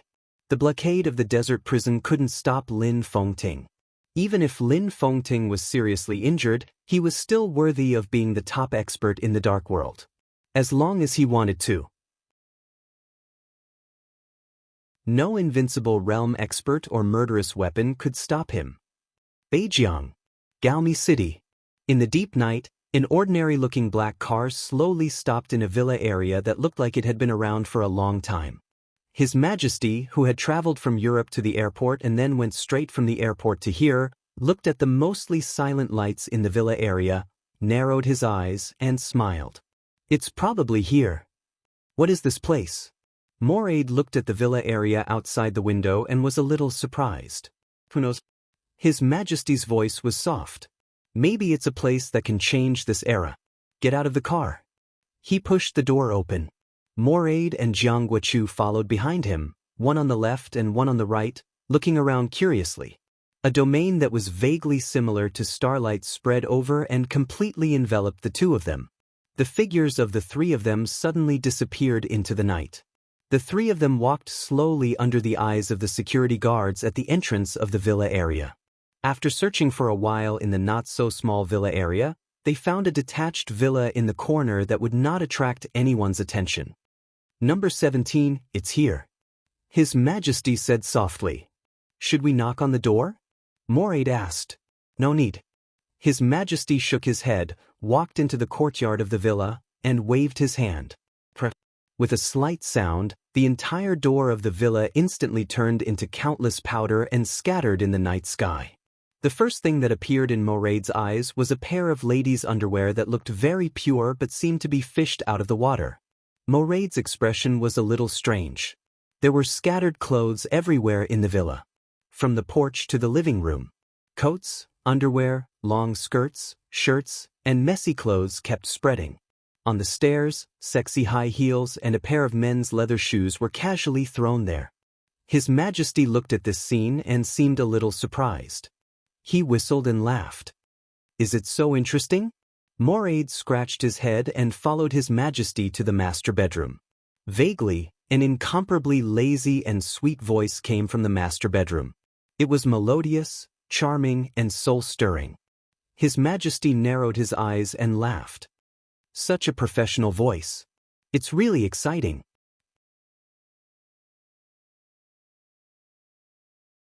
Chapter 852. The master bedroom was lit with a hazy pink light. The light was blurry and ambiguous. When the three masters who stood at the top of the dark world walked into the master bedroom, The battle between the man and the woman on the huge, luxurious, soft bed seemed to be about to reach its limit. From their point of view, they could only see the man's majestic back and the woman's messy hair. The man's strength and the woman's softness were perfectly blended together. In the blurry light, the content of this picture was not much, but it was rich enough. They were so devoted. So much so that they didn't notice that there were 3 uninvited guests in the bedroom. The hurried sound became a little chaotic as the battle became more and more intense. His Majesty clearly heard Moraid swallow his saliva. From this angle, he couldn't see the appearance of the woman kneeling on the bed, but just listening to the voice close at hand was enough to make people's blood boil. His Majesty didn't mind Moraid's performance. Instead, he chuckled and said, "Do you want to taste her too?" No one knew when the clouds had become thin. His Majesty's voice passed through the domain, echoed in the bedroom, and rang in everyone's ears. The whole bedroom fell into a dead silence in an instant. At this moment, the bodies of the man and woman on the bed were all stiff. They were really stiff. They maintained their original movements and froze there motionlessly. The atmosphere suddenly became oppressive. Moraid grinned and said, "Yes." His Majesty nodded and said, "Approved." The woman, who had maintained her original posture, finally turned her head a little bit. A small face that could really be said to be as beautiful as a flower and jade appeared in front of them. It should have been a very young and pure face, but at this time, it was flushed, revealing a kind of charm that only belonged to women. Her eyes were big and beautiful, but at this time, her eyes were full of panic and bewilderment. She looked at the 3 men who suddenly appeared in her bedroom and shook her head hard. Her wavy hair swayed messily. Her voice was obviously trembling, but there was still a trace of sweetness left. It's hard for me to explain who we are. There's no need to explain. It's not important." His Majesty laughed, and his voice was very gentle. "Is this your man?" The man who had been frozen in place suddenly came back to his senses, his body moving backward. The woman immediately snorted in a low voice. Under the ambiguous light, the woman's soft body simply made Moraid's mouth dry up. The bare-chested man quickly glanced at the 3 of them and found that they were all people he didn't know. He calmed down and then became furious. He said gloomily, "All of you get out of here. I'm in a good mood today. I'll give you 3 seconds, otherwise, she's your woman?" His Majesty suddenly asked. The man glanced at him. He couldn't see His Majesty's face, but his intuition told him that His Majesty wasn't very old. He didn't think too much about it and frowned. "What, you're her classmate? Or is it that teacher by who is pursuing him?" He reached out and hugged the trembling young woman beside him. He said coldly, "Yes, she is my woman. You can get lost now." How self-righteous. His Majesty calmly said, "Gu Qianchuan will be very sad to know this." The girl's body suddenly trembled, and her flushed face instantly turned deathly pale. The man's face was also not much better than his. His face was livid, and his eyes looked extremely flustered. Ning Yunshui, female, 26 years old, postgraduate student of Northwest University of China. 3 years ago, you were valued by Gu Qianchuan and deeply loved by him. This villa is a gift from Gu Qianchuan. You even gave birth to a son for him. He's now next door, right? His Majesty whispered softly. Gu Feng, code 043 in Kunlun City, an expert of the thunder-shocking realm. In terms of relationship, he is Gu Qianchuan's distant cousin and also the bodyguard Gu Qianchuan arranged for Ning Yunshui. In addition to you, Gu Qianchuan also arranged a female bodyguard, code named Weed. You spent 2 years developing Weed into your mistress and made her loyal to you. She turned a blind eye to everything here and then began to do something to Ning Yunshui. 2 months ago, you spent the night here for the first time. In 2 months, you came here 53 times and almost became the hostess here. Am I right? He chuckled softly. I can see that you're addicted to it. But is sister-in-law very fun? Gu Feng was extremely frightened. He originally thought that the other party was just a student or a young teacher of Northwest University China. He did not expect that the other party had a clear view of everything in the dark world and even checked their information clearly. If this was a trap, how long had the other party monitored them? And how could the other party deliberately pay attention to Gu Qianchuan's woman? In 3 years, Gu Qianchuan didn't spend the night here as many times as you did. His Majesty's voice was a little emotional. Gu Feng felt that these words were a little familiar. After thinking for a while, he remembered that this was what his sister-in-law had said not long ago. However, at that time, Ning Yunshui's tone was full of ambiguity and provocation, while His Majesty's tone was full of mockery. "Who the hell are you?" Gu Feng forced himself to calm down and asked in a deep voice. "You can call me." Before the word, His Majesty, left his mouth, Gu Feng had suddenly made a move. The expanding lightning condensed in his hand in an instant. Gu Feng suddenly stood up and directly punched His Majesty's face. Perhaps the impact was too great and his brain was a little confused, or it was a dying fight. Out of instinct, he chose to kill to keep his mouth shut. Moraid tilted his head. Jiang Guochu yawned. His Majesty was motionless. The domain, which was similar to starlight and mist, gently fluctuated in front of him.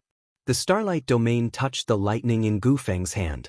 Without a sound, the lightning disappeared. Gu Feng's eyes widened, and his face was filled with horror. His palm reached into the clouds and mist. A huge pulling force pulled his body directly into the clouds and mist. It was not tearing or shattering. It was melting. His body began to melt crazily the moment it touched the clouds and mist. His limbs, body, and brain. There seemed to be an unimaginable high temperature hitting his body. There was no blood. His body instantly turned into the most incorporeal steam. Ning Yunshui was obviously stunned. She held the quilt, and her body trembled more violently. His Majesty waved his hand casually, as if he had eliminated the last trace of Gu Feng's existence. He looked at Ning Yunshui and said, "I don't want to kill you for the time being, but I need your cooperation. Do you understand?" Ning Yunshui bit her lips hard. Her big eyes flickered, and she trembled and nodded. "He's very satisfied with you." His Majesty patted Moraid on the shoulder and looked at the woman. "Go take a bath." The woman wrapped herself in the quilt and trotted into the bathroom. She quickly came out. She was not a loyal woman to begin with. In order to live, she easily let go of everything she did not intend to hold on to. She went in quickly and came out even faster. She was still wrapped in the quilt and lowered her head. She looked a little humiliated and shy. She came to Moraid's side and said in a low and soft voice, "It's okay." "Where are we?" His Majesty suddenly asked. Jiang Guochu looked at his watch and said slowly, "We just passed Yinzhou and are about to reach the Beijiang area." "It's still early." His Majesty nodded and glanced at Moraid. "Don't worry." Moraid rubbed his hands. He looked at the woman standing in front of him with her head down, and then at His Majesty. "What a shame." His Majesty scolded with a smile, stood up, and walked out of the master bedroom. Jiang Guochu followed His Majesty. The two of them went next door together. A little boy of about 2 years old was lying in the cradle next door. He was sleeping soundly. His Majesty looked at him quietly and was silent for a long time. The muffled voice next door rang out again. His Majesty reached out and touched the boy's face. He whispered, "What a good bargaining chip." "Will Gu Qianchuan compromise?" Jiang Guochu frowned and asked. "It's a matter of life and death." "Who knows?" His Majesty said lightly, "He has a physical problem. He played too much when he was young. Although his physical strength is still abundant, his fertility is declining. It's an accident to have sex with Ning Yunshui. This can be said to be his only child, and I will give him a way to live." "So, the chance of success is very high?" Jiang Guochu asked. "Success?" His Majesty shook his head and laughed. "In fact, I don't worry about whether Gu Qianchuan will compromise or not. In my opinion, it is inevitable. I think that even if he compromise, will our plan succeed under his compromise? What's the variable?" Jiang Guochu asked. The voice next door made him confused. He waved his hand and closed the bedroom door. "Li Tianlan." Lin Fengting. His Majesty said calmly, they are all variables and ruthlessness. So, slow, still too slow. Emperor Dong's palace is moving too slowly. Our people are also moving too slowly. Jiang Guichu was thoughtful and did not speak. Over Zhongzhou State, the transport plane of Emperor Dong's palace had rushed over the border of Yinzhou and officially entered Beijiang province. At the same time, Liaodong, Qiushui, Kanglin, and other places, batches of elites from various forces began to officially enter Beihai. The hibernation plan turned into an awakening plan. Countless elites of Zhongzhou State lurking in Beihai began to officially move. His Majesty came to the northwest quietly and turned the most powerful bargaining chip at present into a trump card, waiting to be revealed at any time. Zhongyuan Province. In the number 2 private base of the Dongqing clan, Dongqing Wujin, who had been busy for a long time, turned off a switch in front of him with trembling hands. The open space was scorching hot. In front of him was a huge furnace. The temperature was rising. A screen hung in front of Dongqing Wujin. The screen was full of raging fire. A dark and majestic long sword was floating in the fire of the furnace and rotating slowly. It rotated with an indescribable frequency, as if it was clearly expressing some kind of desire. You are longing for completeness, Dongqing Wujin whispered. Unfortunately, you don't need me anymore. Xianyuan Feng in the furnace paused and then rotated counterclockwise, as if responding to something. My task is done. Dongqing Wujin whispered and activated another mechanism. A crack suddenly opened on the top of the huge furnace. In the raging fire, the dark Xianyuan Feng flickered slightly and disappeared from the base in an instant. What completeness? Dongqing Wudi, the executive minister of the army headquarters, who was supposed to keep a close eye on the desert, stood beside his elder brother and waved his hand. A chilling layer of ice appeared beside Dongqing Wujin, relieving him of the scorching heat that was almost beyond the human body's limit. The essence of Xianyuan Feng is a murderous weapon. The murderous weapon comes from a piece of vital metal. It lost its spirituality because it was divided. But this piece of metal is not dead. It can also have emotions and its own will. This is a sword with life. Dongqing Wujin said slowly, what I have been doing is to make Xianyuan Feng a real whole. I have succeeded, but only based on the number of murderous weapons now. Obviously, the current Xianyuan Feng is not the piece of metal back then.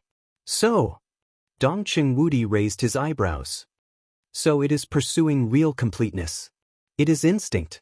It is irresistible. Dongqing Wujin said slowly.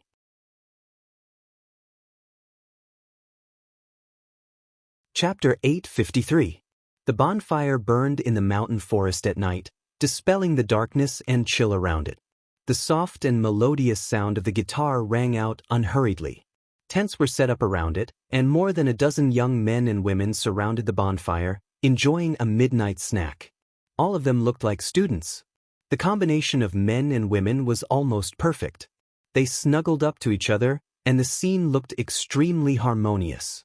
At the periphery of the crowd, a handsome young man stood aside, quietly looking at the girl playing the guitar, his eyes warm and calm. The girl played the guitar, smiling gently and brightly. The night wind blew her hair, and the light of the bonfire flickered. Her whole body seemed to glow. Senior, I heard that you and Xiaoxue plan to get married after graduation? A girl with light freckles on her face looked at the scene and asked with some envy. Your news is outdated. Another young student came over, stopped the freckled girl's shoulder, and whispered with a smile, Senior, you went to see a house with the class monitor a few days ago. It's a mansion of nearly 800 square meters. We don't understand the world of the rich.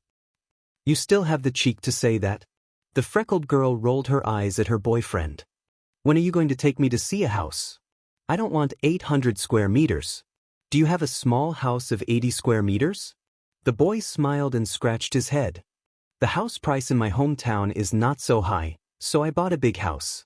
My family means that I'm just living off my parents, and there's nothing to be envious of. The handsome and gentle man smiled and shook his head. His eyes noticed a couple walking into the depths of the mountain forest. He frowned and was a little worried. Don't go far. It's not safe in the middle of the night. Don't worry, senior. The girl's face was a little ruddy. She glared at her boyfriend next to her and giggled. With Xiaoxue here, there won't be any danger. The girl playing the guitar smiled and waved her hand, full of confidence. The boy shook his head and did not say anything. The freckled girl stood there and laughed when she saw this scene. Senior, Xiaoxue is a martial arts master. After you get married, I'm afraid you'll be bullied by her for a lifetime. She's willing. The young man laughed softly. The class leader shouldn't have entered our school, right? I've heard that her family is very powerful, and she seems to be very talented. She should have gone to Huading or Yuzhou. It's said that there's a special warfare academy there, and it's a mysterious thing. But she gave up the opportunity for her senior. Is that right? The freckled girl was curious. The young man's eyes became more and more gentle. He looked at his beloved girlfriend and did not speak. The guitar stopped playing for a moment. One more song, one more song.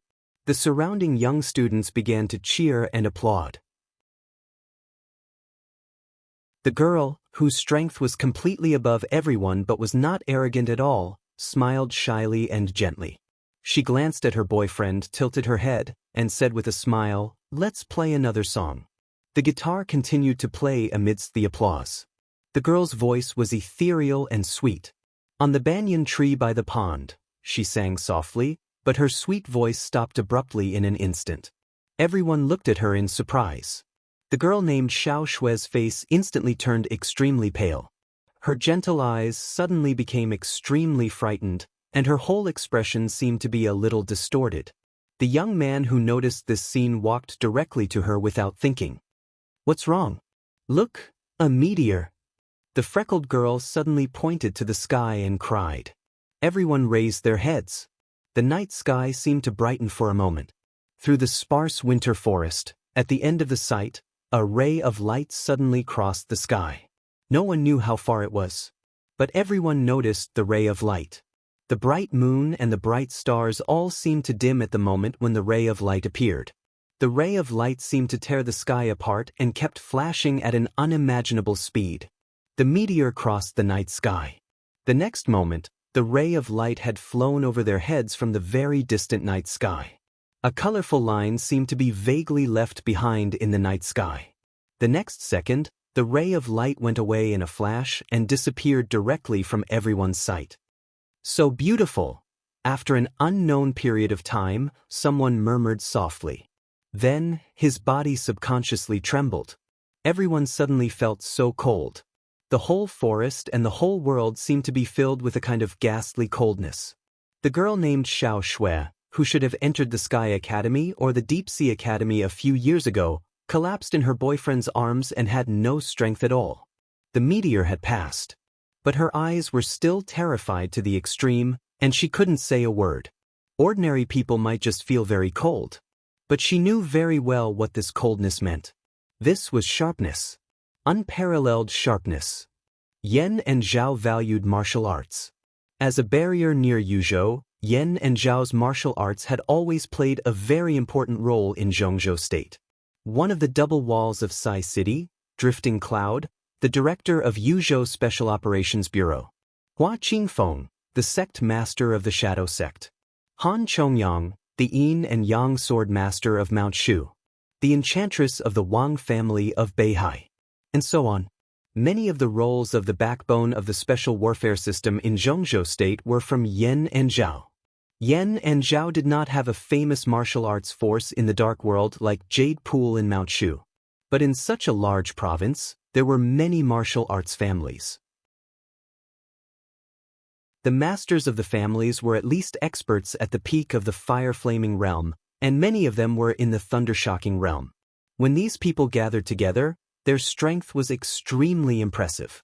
The martial arts of Jade Pool in Mount Shu was about cultivation, but the martial arts of Yen and Zhao was about competition. All the qualified martial arts families in Yen and Zhao province would have a competition every once in a while. This was also the famous elite martial arts competition in Yen and Zhao. To be exact, it was held every 3 years. And the time of the competition was at the end of the 2 academies, which was the winter of the year before graduation. The elite martial arts competition would select some of the top winners and send them to the Sky Academy and the Deep Sea Academy. There was no threshold for the competition. Regardless of life or death, everyone who knew the news was qualified to participate. The scene was huge, but it was extremely chaotic and time-consuming. But this was the way Yen and Zhao had always selected the top elites. In Shanghai City, the elite martial arts competition had lasted for nearly a day. From day to night, the selection of good and bad had come to an end.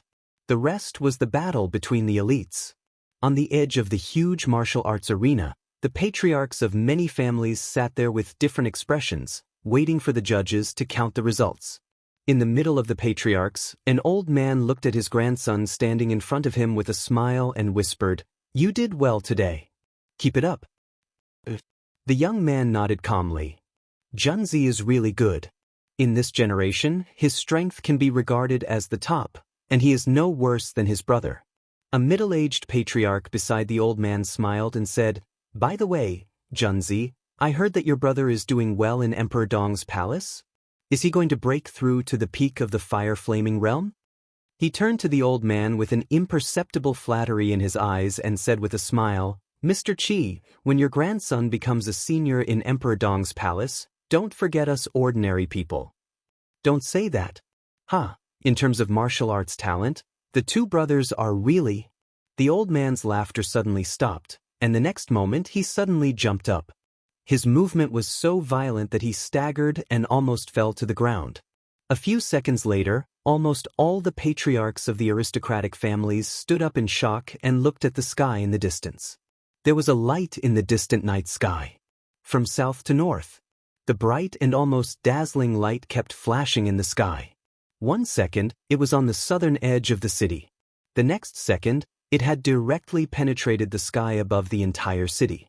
The sharpness that could tear the sky and the earth passed the martial arts practice field in an instant with awe-inspiring coldness. That was indescribable majesty and arrogance.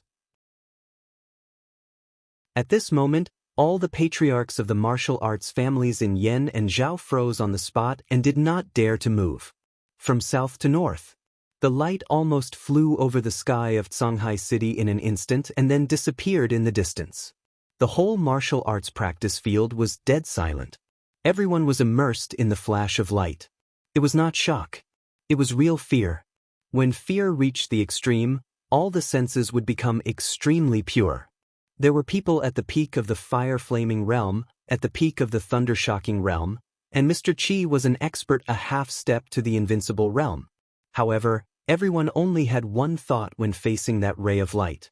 Their pride and willpower seemed to be completely shattered under the light that could tear the sky and the earth. Everyone only had one feeling. Just like a real nonentity. If the height of that light was lower, the unparalleled sharpness could tear the whole city apart. What is that? A patriarch struggled to open his mouth, and his hoarse voice shocked even himself. "I don't know," Mr. Qi, who had the highest realm, said. Then he shook his head and said in a deep voice, "The invincible realm." He said the invincible realm, not the invincible realm. The meteor flew through the sky and went straight into the sea. Shanghai City was left far behind in an instant. The dazzling light kept flashing, splitting the surface of the sea. Amidst the monstrous waves, each flash of light traversed an incomparably long distance. Yen Zhao quickly fell behind. The light was extremely bright and unimaginable. It entered Qin Island with extreme brilliance. The glorious night view of Qin Island passed in an instant. The more dazzling light flew over Dongshan province. Flashing and trembling, a perfectly straight afterimage appeared in the sky. The light in front was more and more dazzling. The target of the flowing light was clear and direct. It flew over the mountains, the wilderness, the plains, the city, and the sea, and went straight into the hinterland of Dongshan. Far in the distance, a bright light lit up. At the extreme speed, the faint light in the distance suddenly became bright. It wasn't a big city.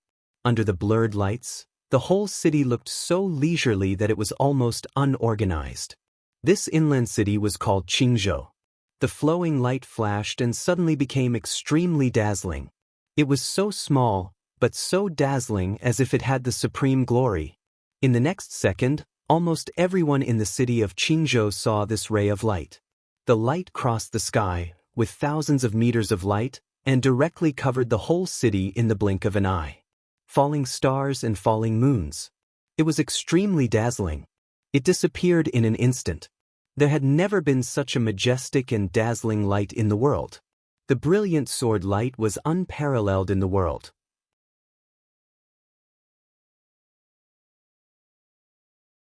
Chapter 854. The whole Qingzhou city was in an uproar. The light was so bright and gorgeous that it covered the stars and illuminated the night sky. The bright lights and neon lights were completely dimmed.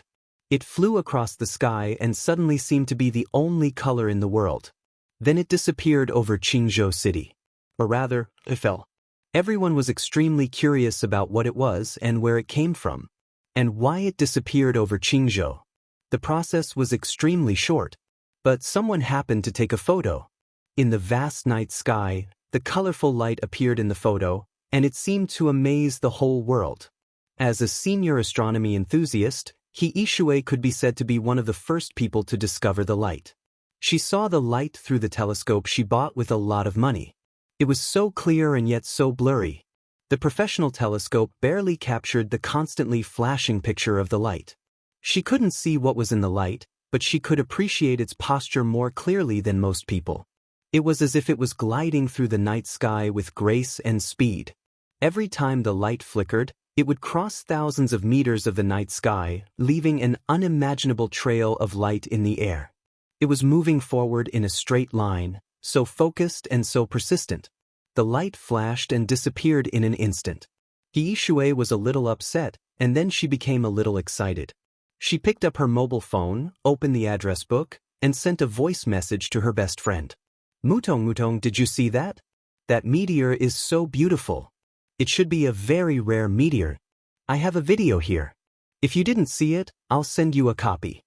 Li Mutong on the other end of the phone did not respond, because the meteor was standing in front of her at this time. He Ishui might be one of the first people to discover the meteor, but she was definitely not the first person to feel the meteor. Wang Yuetong was. Or in other words, a few thunder-shocking realm experts in Qingzhou were the first people to feel the meteor. It was not a meteor. It was sword light. Pure sword light. The sword light was so condensed, pure, and perfect. It flew over Qingzhou city. Li Mutong felt the terrible oppression and coldness at the first time. In front of this sharp edge that seemed to be able to easily tear everything apart, she did not have any thoughts of resisting. She had never been to Eastern Europe, nor had she seen the real heavenly sun of the world. Her perception might not be accurate, but the Howran sword light that flashed across the sky seemed to have surpassed her father's in her memory. Her eyes widened in horror, and her face turned pale. The little girl named Tide was sleeping soundly in her arms. She was gently wrapping her fingers around herself. Through the window of the living room, she saw the sword light flying directly toward her house. The windows in the living room were instantly shattered. There was no clear sound. The sturdy glass instantly turned into the finest powder without a sound. The sword light flew into the living room and appeared in front of her. Li Mutong's body tensed up and she subconsciously hugged her daughter tightly in her arms. Her mind was in a mess. She bit her lips and didn't know what to say. She couldn't figure out how the other party had found him. He didn't know who the other party was. He had no idea what the other party was here for. Her eyes trembled slightly. Holding the child in her arms, she finally became determined. There was a black shadow in her sight. The rainbow-colored light was slowly dispersing around him. The black shadow became clearer and clearer. It seemed to be a person, but his entire body was wrapped in a long black trench coat, and the black trench coat was covered with the black trench coat was embroidered with countless complicated and gorgeous golden patterns. A big hood covered his head. Li Mutong could only see the coat. It could be said to be the most gorgeous and majestic coat she had ever seen. But she couldn't see the person in the coat. She bit her lips, holding the child, and looked at him stubbornly. Her eyes gradually calmed down, and they were a little gloomy. The black shadow was also silent. His eyes fell on the little girl in her arms, and he was motionless. It seemed like he was surprised, stunned, dazed, and nothing at all. She couldn't feel any emotion from him. He seemed to be emotionless, quiet, indifferent, and steady, like the deep sea or the abyss. "Who are you?" Li Mutong asked slowly. Her voice was calm and clear, without a trace of trembling. The black shadow moved and took 2 steps forward. "If you take 1 step forward, I promise you will only see 2 dead bodies."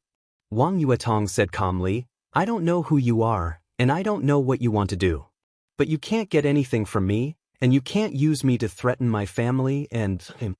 She held the daughter in her arms, with deep sorrow in her eyes, but she became more and more determined. The black shadow froze on the spot, and he seemed to be at a loss. Li Mutong was stunned. In her sight, the black shadow slowly raised his palm. His movement was very slow. Maybe he was afraid of causing some misunderstanding, so he was very careful. With a slight tearing sound, a finger-sized hole appeared on Li Mutong's leader. A glimmer of light left Li Mutong's leader and stayed on the black shadow's sleeve. The pale silver light kept spinning and jumping in the black shadow's hand. It was extremely eager and excited, and it seemed that it couldn't wait. Li Mutong looked at the pendant she had been wearing for almost 2 years, and her heart suddenly ached. However, her body gradually relaxed. Because of the pendant's reaction. "Are you one of his people?" She forced a smile, looked at the silver light jumping on the black shadow's sleeve, and said softly, "It does belong to him. If he wants to take it back, you can take it." The heartbreaking sword of the 13-story building. 2 years ago, he put the heartbreaking sword on her, and it had never left him until now. Li Mutong watched it fly into someone else's hand. She was in a daze, and no one knew what she was thinking. The black shadow lowered his head and looked at the heartbreaking sword in his hand. At this moment, Li Mutong could clearly feel his emotions from him. It was hesitation, and longing. The black shadow moved and seemed to look at her, then at the heartbreaking sword, and then at her again. After repeating this for nearly 5 minutes, he raised his palm. The delicate heart-breaking sword floated in the air, shining with silver light, beautiful and cold. A subtle but extremely strong light appeared in the black shadow's palm. The light wrapped the heart-breaking sword. The shattered heart, which had been trembling all this while, suddenly stopped. The exquisite little sword suddenly emitted an incomparably sharp aura. As if it had been waking up from a long sleep, the sword energy of the heartbreaking sword was extremely strong in an instant. The black shadow looked at the heartbreaking sword. The heartbreaking sword moved slowly and carefully, stopping in front of Wang Yuetong. "What do you mean?" Li Mutong looked at him in surprise. "It belongs to him. I don't need it. You can take it away." The black shadow was silent and motionless, just looking at her quietly. The black clothes wrapped him so tightly that Li Mutong couldn't hear his voice or see his expression. She only saw him raise his sleeve and point at the child in her arms. "Tide is my daughter." Wang Yuetong suddenly screamed and held the child tightly.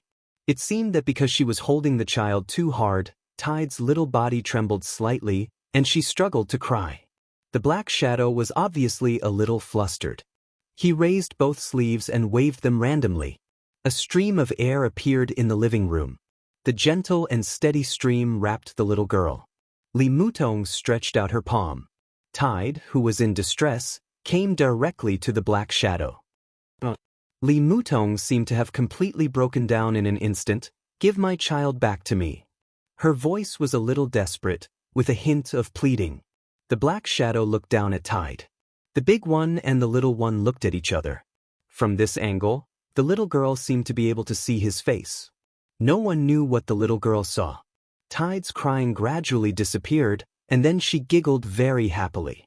The black shadow bent down and looked at Tide floating in the air. He hesitated and raised a finger. Li Mutong looked at this scene nervously. His fingers slowly moved down and finally fell on the little girl's eyebrows. A perfect and dreamy light suddenly bloomed from his finger. The light enveloped the whole living room.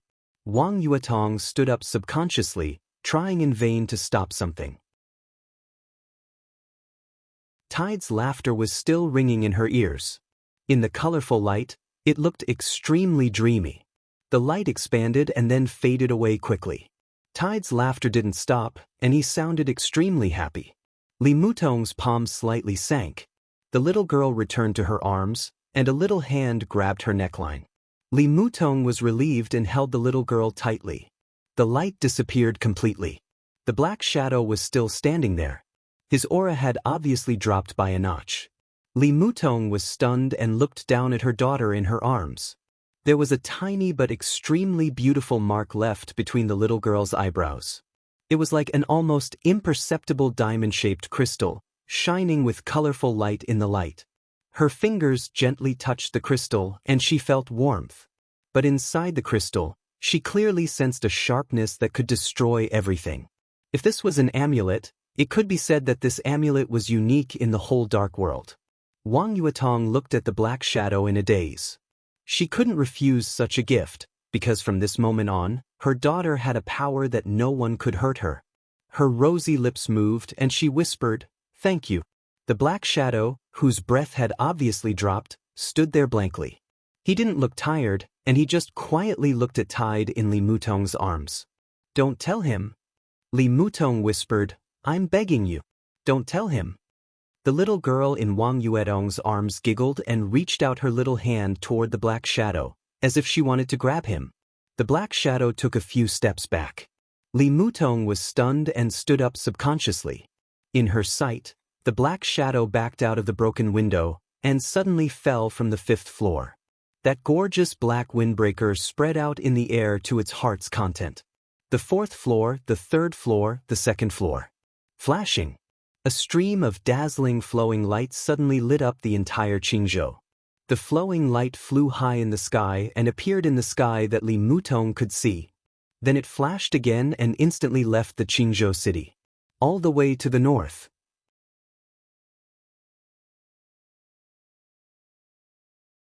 Chapter 855. Zhongzhou state was moving. Beihai was also moving. The real chaos began when North Sea wiped out all foreign forces. Wang Xingxiao's statement that those who entered the border of Beihai would die fully explained what it meant to say that attack was the best defense. The fall of the 4 major generals was just the beginning. The ubiquitous undercurrents had quietly swept across the entire North Sea. Blood, battles, conspiracies, and betrayals began to play out sporadically in every corner of the North Sea. Wang Xiaoyao had let go of his scruples and began to fight with all his strength. The strength he had accumulated for many years began to be exposed little by little. Not only Mount Dibing, but also the 7 major sword-holding families could clearly feel that there would be big and small problems in a certain link of his orders. In the eyes of ordinary people, Beihai was still calm. But those who stood at the top could clearly see the turmoil and chaos. Orders to recall experts from all over the world were sent out one after another. More and more experts returned to the North Sea. There were teams, individuals, and all sorts of talents. Little by little, the foundation of North Sea was being exposed. It was not the madness of a dying struggle. All the actions were orderly. Beihai was getting more and more chaotic, but the actions on Mount Dibing were clear and definite from the beginning, with a kind of beauty of order. As the only and last disciple of Xia Ji, Huangfu Qiushui, the daughter of this generation of the Huangfu family, was also officially summoned back to the North Sea.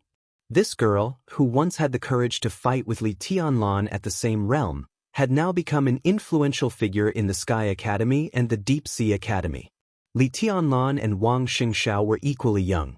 But the world had changed, and they were already standing on the highest stage, facing countless sabers and swords, and hidden thunder above the 9th heaven. They were very young, but they were already somewhat out of touch with true youth. When the influential figures of the past reached the pinnacle, there would always be younger people to replace their positions. Huangfu Qiushui was one of the best. At the age of 20, she was at the peak of the fire-flaming realm. In both academies of Zhongzhou State, she could be said to be a veritable goddess-like figure. Huangfu Qiushui did not return to Beihai alone. Instead, she brought along a small team she had set up in the Sky Academy. The team was called Kuanglan. The word lan had caused a huge controversy in the Huangfu family, but Huangfu Qiushui had also displayed an extremely tough attitude. She didn't care what others said and directly decided on the name. Currently, there were only 7 people in the Wild Tide squad. 5 Fire-Flaming Realm experts. 2 Thundershocking Realm experts. The one with the highest realm had already stabilized the realm of the Thundershocking realm. But the number 1 expert of the Wild Tide squad had always been the captain, Huangfu Qiushui, who had not yet entered the Thundershocking realm. The whole team came to Beihai. If there were no accidents, the Violent Squad would also become part of the Beihai Corps after graduation. All the internal members would change their household registration and become a member of Beihai. They would be completely absorbed by the Beihai Corps. Huangfu Qiushui would also move up in the Beihai Corps. In the future, if she wasn't the patriarch of the Huangfu family, she would definitely become a Corps senior who controlled all the forces of the Huangfu family. The Violent Squad would become the core force of the Huangfu family and have nothing to do with Zhongzhou State from then on. From a certain point of view, Chen Fangqing was right to think that Beihai was a cancer of Zhongzhou State. Because over the years, Beihai had indeed taken a lot of things from Zhongzhou State, including technology, talents, and resources. Although they had also given Zhongzhou State generous returns, it had been going on for too long. Whether it was fair or not depended on one's mentality. A situation similar to the Violent Tide squad would happen to the graduates of each session of the 2 academies. Before the appearance of Emperor Dong's palace, Beihai had always been a popular choice for many elites. Zhongzhou State carefully cultivated elites, and a large number of people would enter Beihai every session. Their popularity was even higher than that of Kunlun City. Among such a team, Huangfu Qiushui's Violent Tide squad could be said to be the most outstanding one. It was also the most blatant one. They returned to Mount Dibing as soon as they received the order. Then they returned to Qiushui City from Mount Dibing. The task of the Kanglan squad was very simple. They helped the Huangfu family to stabilize the order of Qiushui City in the worst case. The worst case, Huangfu Qiushui thought for a whole day. She only thought of 2 words. The worst. Wang Shengxiao told her the worst. She was the disciple of Summer Solstice. She could be said to be Wang Shengxiao's junior sister. It might not be appropriate to call her junior sister, but Wang Shengxiao, who had spent most of her time in Mount Dibing, undoubtedly regarded her as his sister. Therefore, Wang Shengxiao explained the conversation between them very thoroughly. The word worst also brought her endless pressure. In her memory, even throughout the history of Beihai, the so-called worst case was rare, and it could even be said that it had never happened before. What had Zhongzhou State thought about? How fierce would the so-called game be this time? She returned to Qiushui City and her family and thought for nearly a day and a night. The night was about to pass. Huangfu Qiushui, who hadn't slept all night, was a little sleepy, but her mind was still confused. She shook her head hard, got up, put on her clothes and walked out of the door. Outside the door was an extremely secluded little courtyard. The 2 Thundershocking Realm experts of the Violent Tide squad were guarding the door, seemingly acting as bodyguards. Seeing Huangfu Qiushui come out, the older man with the highest realm turned around reflexively and said, "Captain, go and have a rest." Huangfu Qiushui said quietly. Her voice was a little distant, with a sense of distance. "Where do you want to go, Captain? Let me accompany you?" The man scratched his head and laughed. His code name, Guardian, was given by himself, and he changed it the moment he saw Huangfu Qiushui.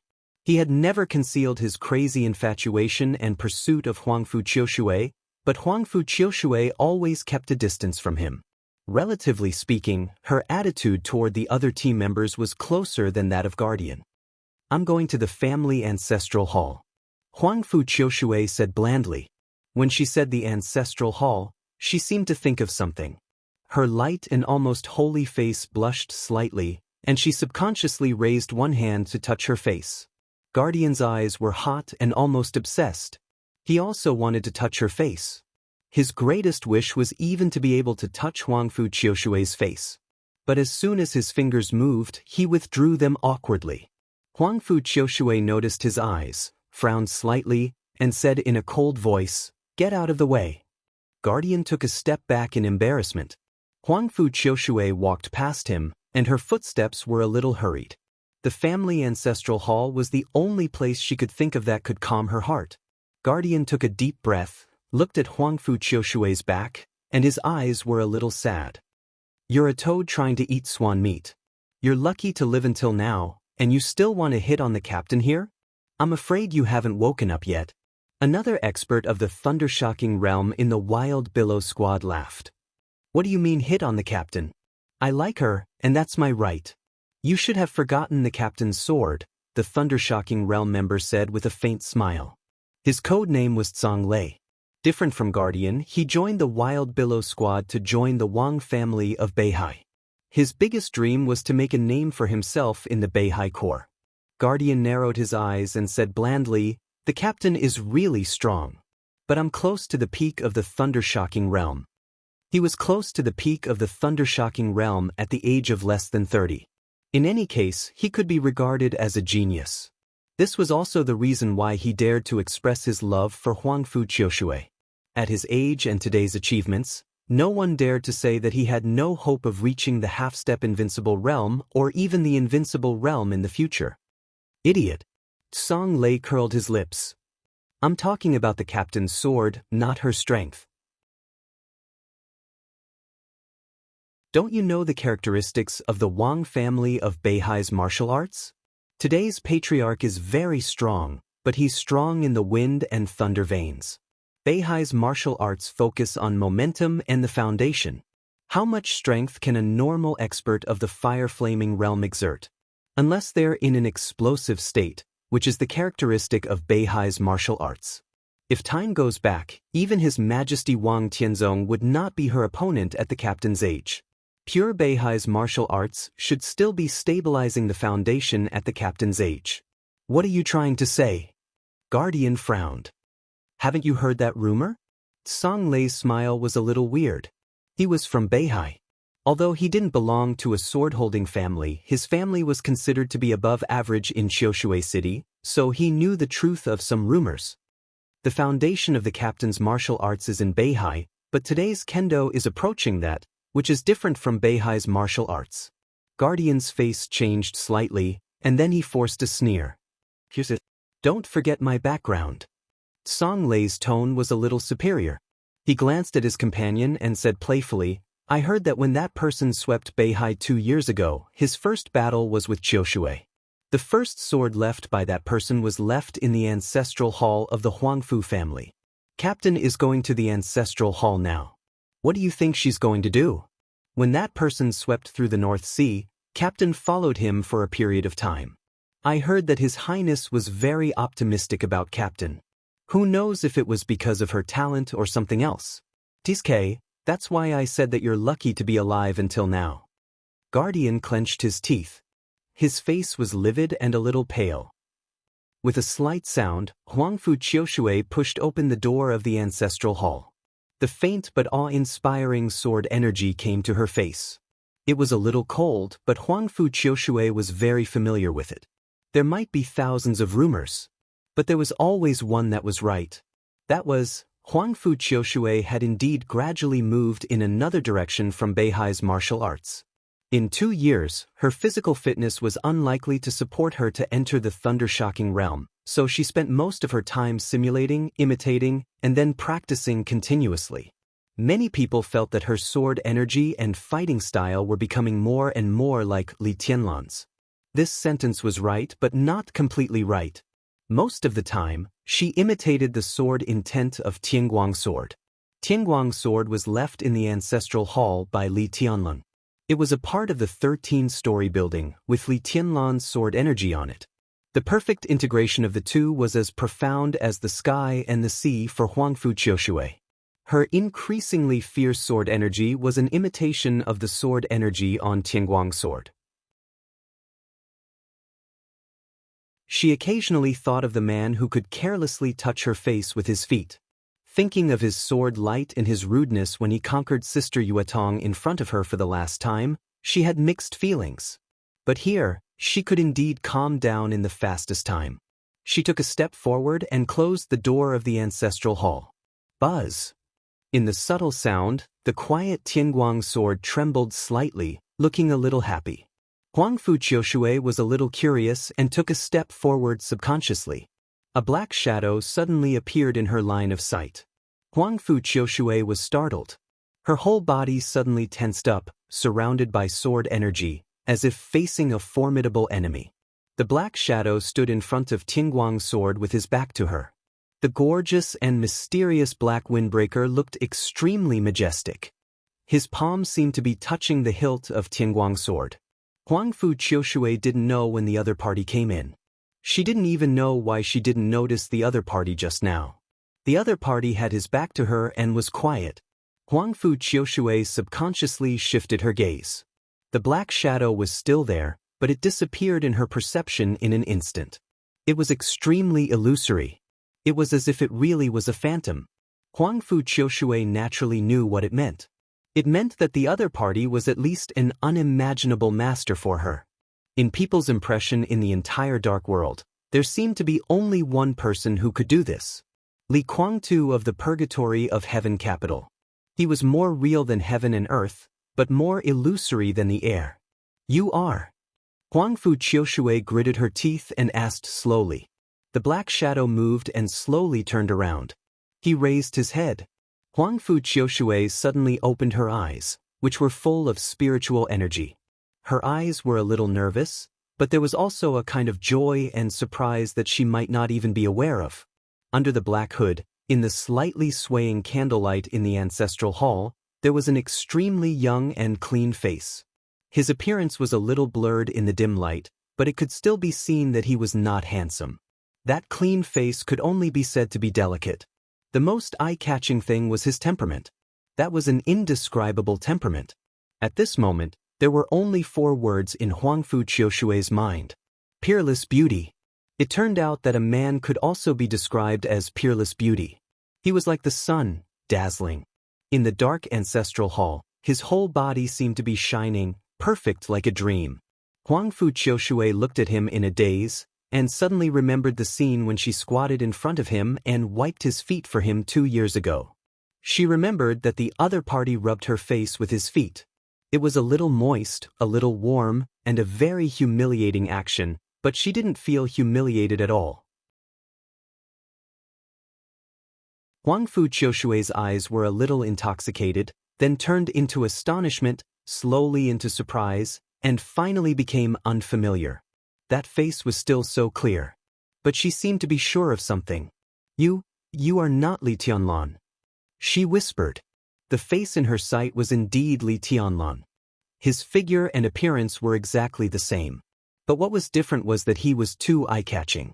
In her impression, Li Tianlan was very calm, but in his calmness, there was a strong sense of confidence and desire or ambition. And the Li Tianlan in front of her, he was also very calm. But his calmness was extremely indifferent, with a kind of real indifference and carelessness. Huangfu Qiushui could feel the arrogance behind this calmness. Extreme arrogance. It was a kind of look that looked at everyone as an ant. Peaceful, indifferent, dignified, superior, insufferably arrogant, and supercilious.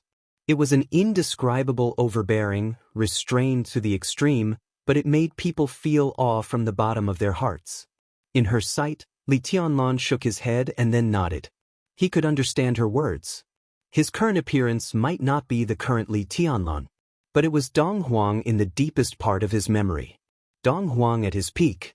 Huangfu Qiushui glanced at him blankly, and then subconsciously looked at the sky light beside him. The sky light seemed to have completely dimmed. The sword energy belonging to Li Tianlan was still there. But the sword energy belonging to the 13th floor became extremely weak. Huangfu Qiushui was slightly shocked and suddenly turned her head. What did you do to him? It was completely silent. Huangfu Qiushui's hair suddenly stood on end. There was nothing in her sight. Except for the sky light and candlelight. There was only a row of spirit tablets of the Qiushui family. And Li Tianlan, whom she had just seen, had long disappeared. Huangfu Qiushui suddenly rushed out of the ancestral hall. At the same time she rushed out of the ancestral hall.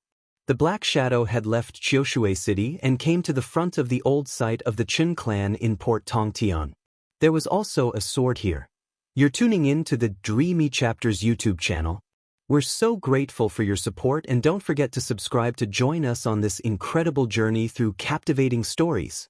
Your generosity through donations truly makes a world of difference, as it's the primary source of revenue that allows me to expand and enhance this channel for you.